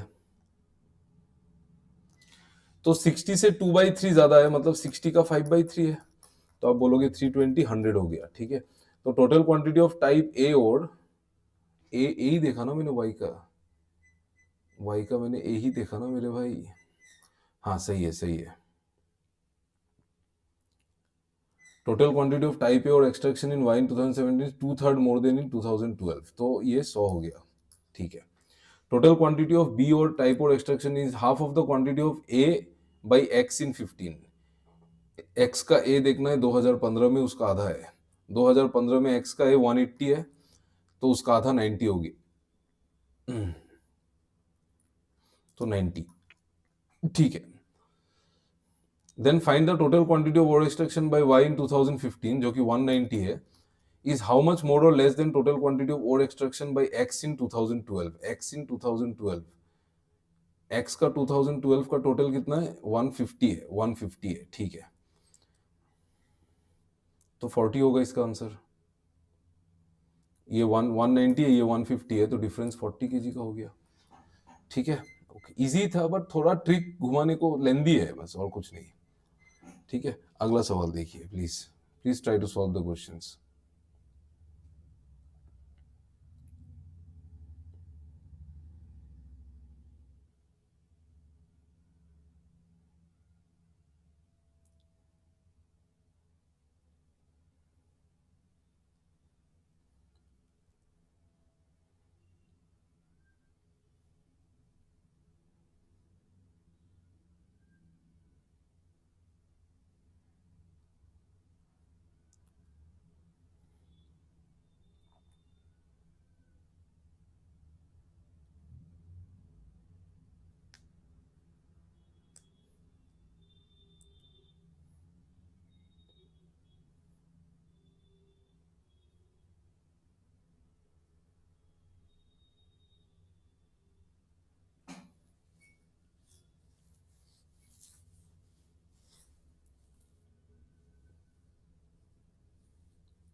देखो यहाँ पे बोल रहा है B type ore extraction by company X in 2013 और 11 में 18 और 13 का रेशियो है, तो कोई एक मिसिंग होगा।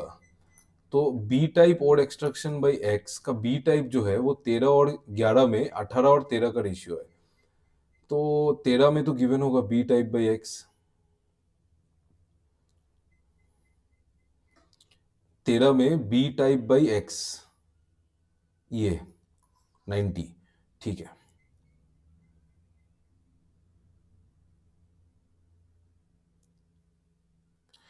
तो 13 में 90 है, मतलब 18 यूनिट का वैल्यू अगर 90 है तो एक यूनिट का 5, तो 13 यूनिट का 65। इसका मतलब एक्स का जो बी टाइप ओड है 2011 में वो 65 है, और 2013 में क्योंकि 90 था। If type A ore extraction by company X in 15 is 20% more than 11, तो 15 का देख लेते हैं। ए बाई एक्स, ए एक्स 15, 15 में एक्स का ये 180 है, 180 है, ठीक है।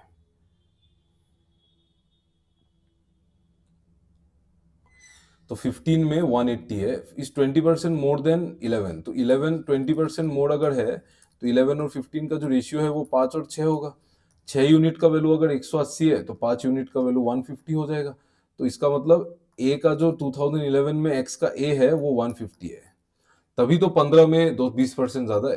Then find the ratio of total quantity of ore extraction by company X in 2011, कितना है ये, 215, 215 तो 43 से कटता है 5 बार, ठीक है। Ratio to the total quantity of ore extraction by Y, Y in 2014, Y का 2014 का टोटल देखना है। वाई का 2014 का टोटल मेरे भाई, वाई का 2014 का टोटल 45 और 75 110, सॉरी 120, 120, 120, तो 215 और 120, 120 5 से काटूंगा तो 43 टाइम्स कटेगा, 5 से 24 बार, 43 24। लेंदी लेंदी क्वेश्चन है यार, ठीक है। चलो नेक्स्ट, इस क्वेश्चन को ट्राई कीजिए। हाँ सुमन जी, हाँ साकेत जी, हाँ जी जी सही बात है। इजी है बट लेंदी, हाँ ये डीआई मैंने लास्ट ईयर पेपर भी दिया था एनालिसिस करने के लिए, तो ये डीआई एक था जो लेंदी था, टाइप ए और बी वाला है, बाकी इस डीआई तो हलवा था।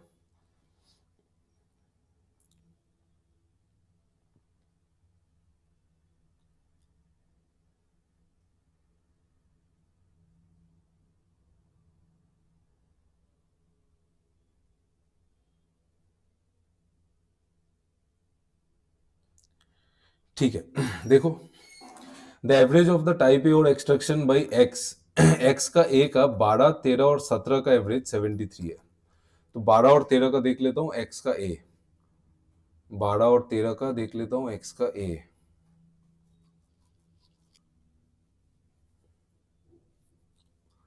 बारह और 13 का एक्स का ए 60 90, ठीक है।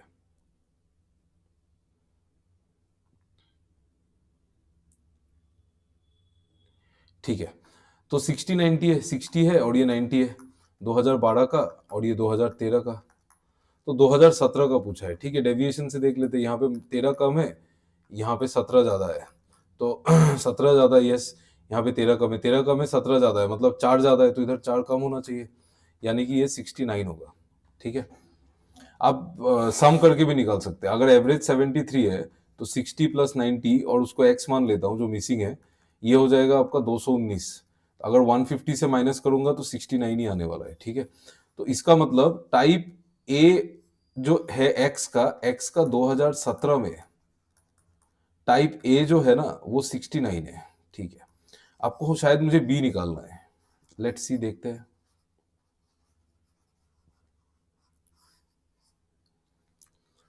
The total quantity of ore extraction by X in 2017 is 1.5 times of company Y in 2015. तो Y in 2015 का देख लेता हूं मैं, कितना था टोटल।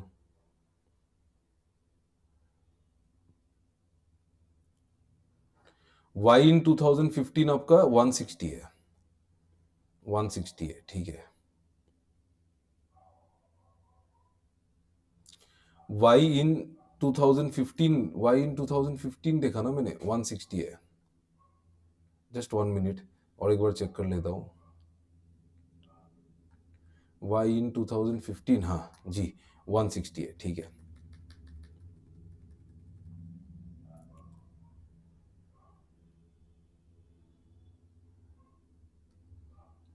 ठीक है। तो Y in 2015 आपका 160 है। क्या हो गया ये, हाँ, Y in 2015 आपका 160 है, तो X in 2017 का जो टोटल है वो 1.5 है इसका, मतलब इसका 1.5 गुना, तो इसका आधा जोड़ दो तो 240 है। तो टोटल हो गया 240, जहां पे टोटल हो गया 240, जहां पे ये 69 है। तो अगर ये 70 होता तो 170 होता, लेकिन 69 है तो 171 होगा, यही आंसर है। तो यही पूछा है, B ore extraction by x इन 2017, तो 171 है। ठीक है ना। चलो लास्ट क्वेश्चन करते हैं इस डीआई का। ये वाला क्वेश्चन देखो और इसको उड़ा दो, खत्म करो, खत्म करो।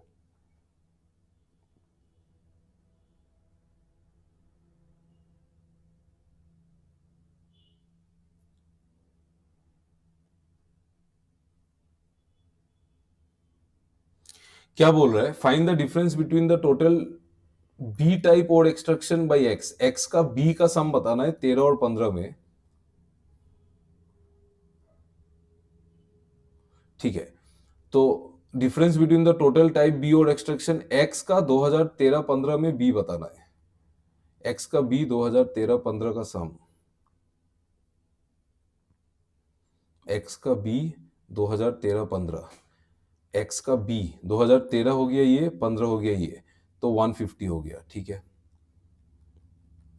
तो 150 फटाफट चला जाता हूं मैं उसमें। हाँ, तो 150 हो गया ये। ठीक है, and the sum of A type ore extraction X का A 2012 and A type ore extraction Y 2014। X का ए 2012 और एक्स का ए 2000, सॉरी, एक्स का ए 2012 और वाई का ए 2014 का सम। एक्स का ए 2000, ये देखो डेटा रखने में ही प्रॉब्लम है। एक्स का ए 2012 और वाई का ए 2014। ठीक है,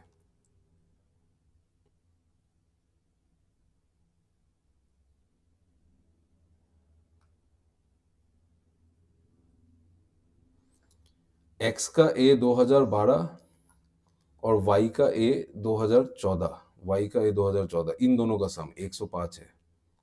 ठीक है, तो हो गया 45 है इसका आंसर।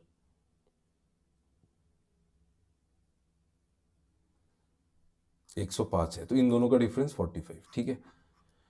तो that's all for the paper. I hope आपको सब क्वेश्चन 100% समझ में आया होगा। अगर आपको कुछ भी समझ में नहीं आया तो आप कमेंट सेक्शन में बताइए कि सर इसको और एक बार आप काइंडली एक्सप्लेन कर दीजिए। ये काइंडली नहीं बोलने से भी हो जाएगा। आप मेरे को बता दोगे कि एक्सप्लेन करना है तो मैं इसको आपको अलग से एक्सप्लेन करके समझा दूंगा। So this is it for all the questions and their solutions of the RRB PO mains quant paper 2024। तो all the best for the RRB PO mains exam. और अगर मेंस के क्लासेस या फिर मॉक एनालिसिस करने के लिए आपको if you need any help और any kind of as a big brother if I can help you, so please reach us. Okay, thank you, bye bye.